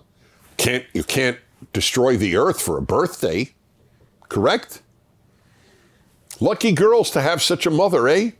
Of course, I also asked, where was the father? Let me just be clear. If my wife, it wouldn't happen. My wife and I are in sync, thank God, 1,000 times on every major issue and virtually every minor issue. And the only time we differ is when she's driving with me and doesn't think I drive well. But that is built into the female of the human species. So I totally accept that. But if I had a wife who said, I'm telling everybody not to give our daughters gifts, I will say, you can do that. You can say whatever you want, honey. I am going to give the girls gifts, and let your sisters and brothers and parents do what they want. You don't want to give them gifts? You're an individual, but I'm an individual too. I will give our daughters gifts. That's what a man should answer, okay? With love and respect, but not yes, darling. That doesn't respect your wife. That means you're intimidated by your wife and you're a weakling. A lot of men have said to me over the years, the secret to a good marriage is to say, yes, dear. I know it's a joke. I mean, it's said with levity, and I respect the levity, and it's a non-issue. I know what they mean, but it's not accurate. Women don't want it either. They don't want a doormat for a husband.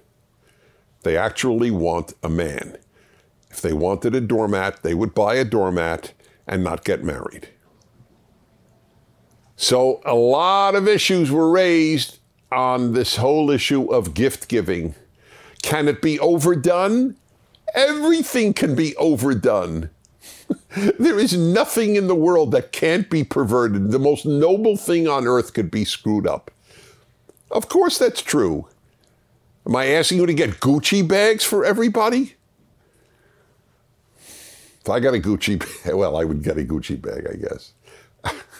I don't know. Anyway, I will admit I'm not a big fan of this competition of who could show the most expensive label on their purse or shoes or whatever it might be. But no gift?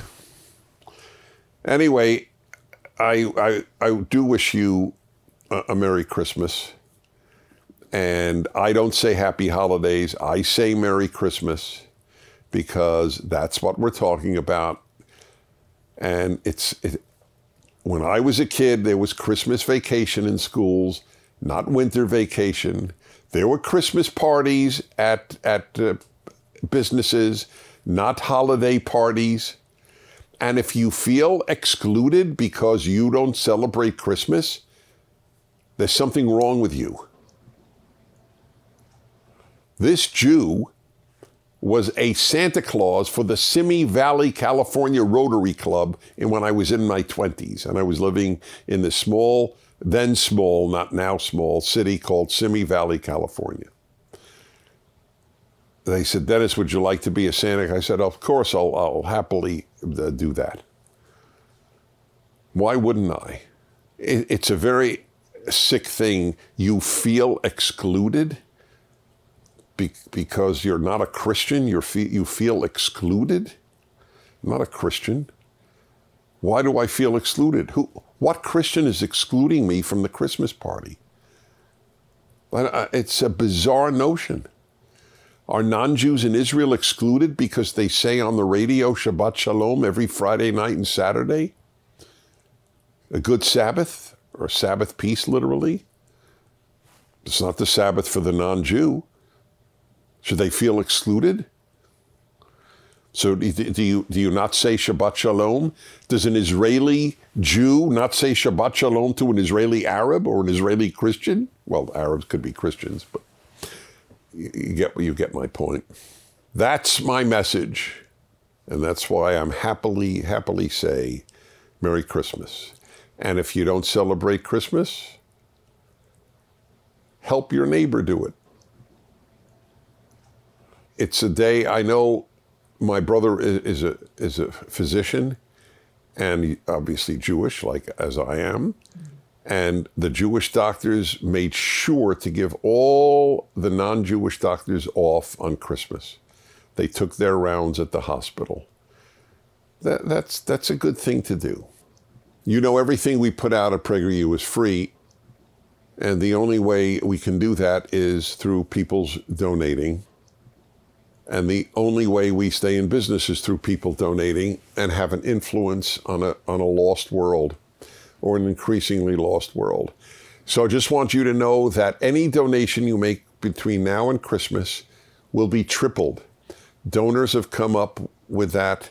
You give, whatever you give, 3 times that amount you're giving because of the donors. If it's $50, it's $150. If it's $1,000, it's $3,000.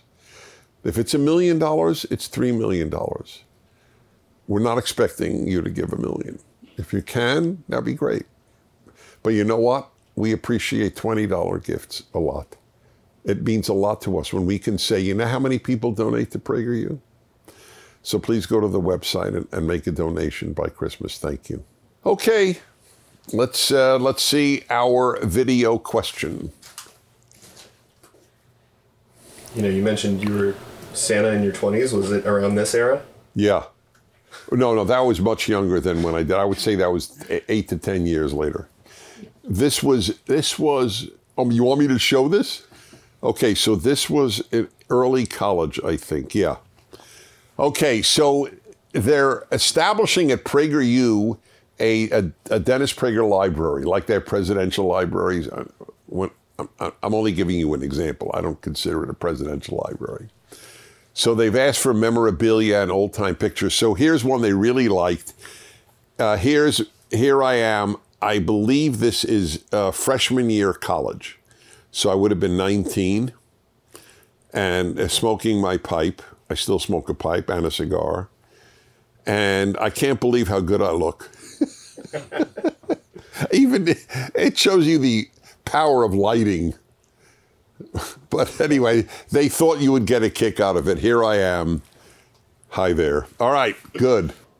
Time for your video question. There we go.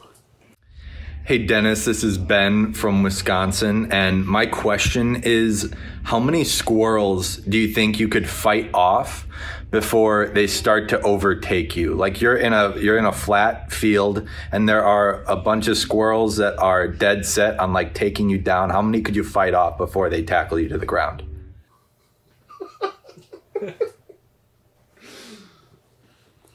Is there something about Wisconsin that affects the brain? Did you say squirrels or girls? Yes, that's very funny. He said squirrels, not girls. This is the sort of thing that I would answer with a question, what exactly prompted you to come up with that? I mean, how many people think about that? How many squirrels can one individual fight off? So that's really my only answer is, how did you come up with that? But I took it anyway. You know, we're game for just about anything. But the joke is, we did discuss it beforehand. You thought 100, and I thought, no, way below 100. I mean, if 50 squirrels attacked you, it's very funny because my brother lives in New Jersey and has a nice plot of land there, and squirrels drive him nuts. Apparently squirrels can, damage your garden and all this and clog up your chimney. So he loves animals, but he actually blew them up finally.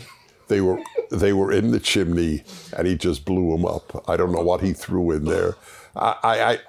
I want to emphasize he loves animals. It gives you an idea of how much the squirrels drove him crazy by the end.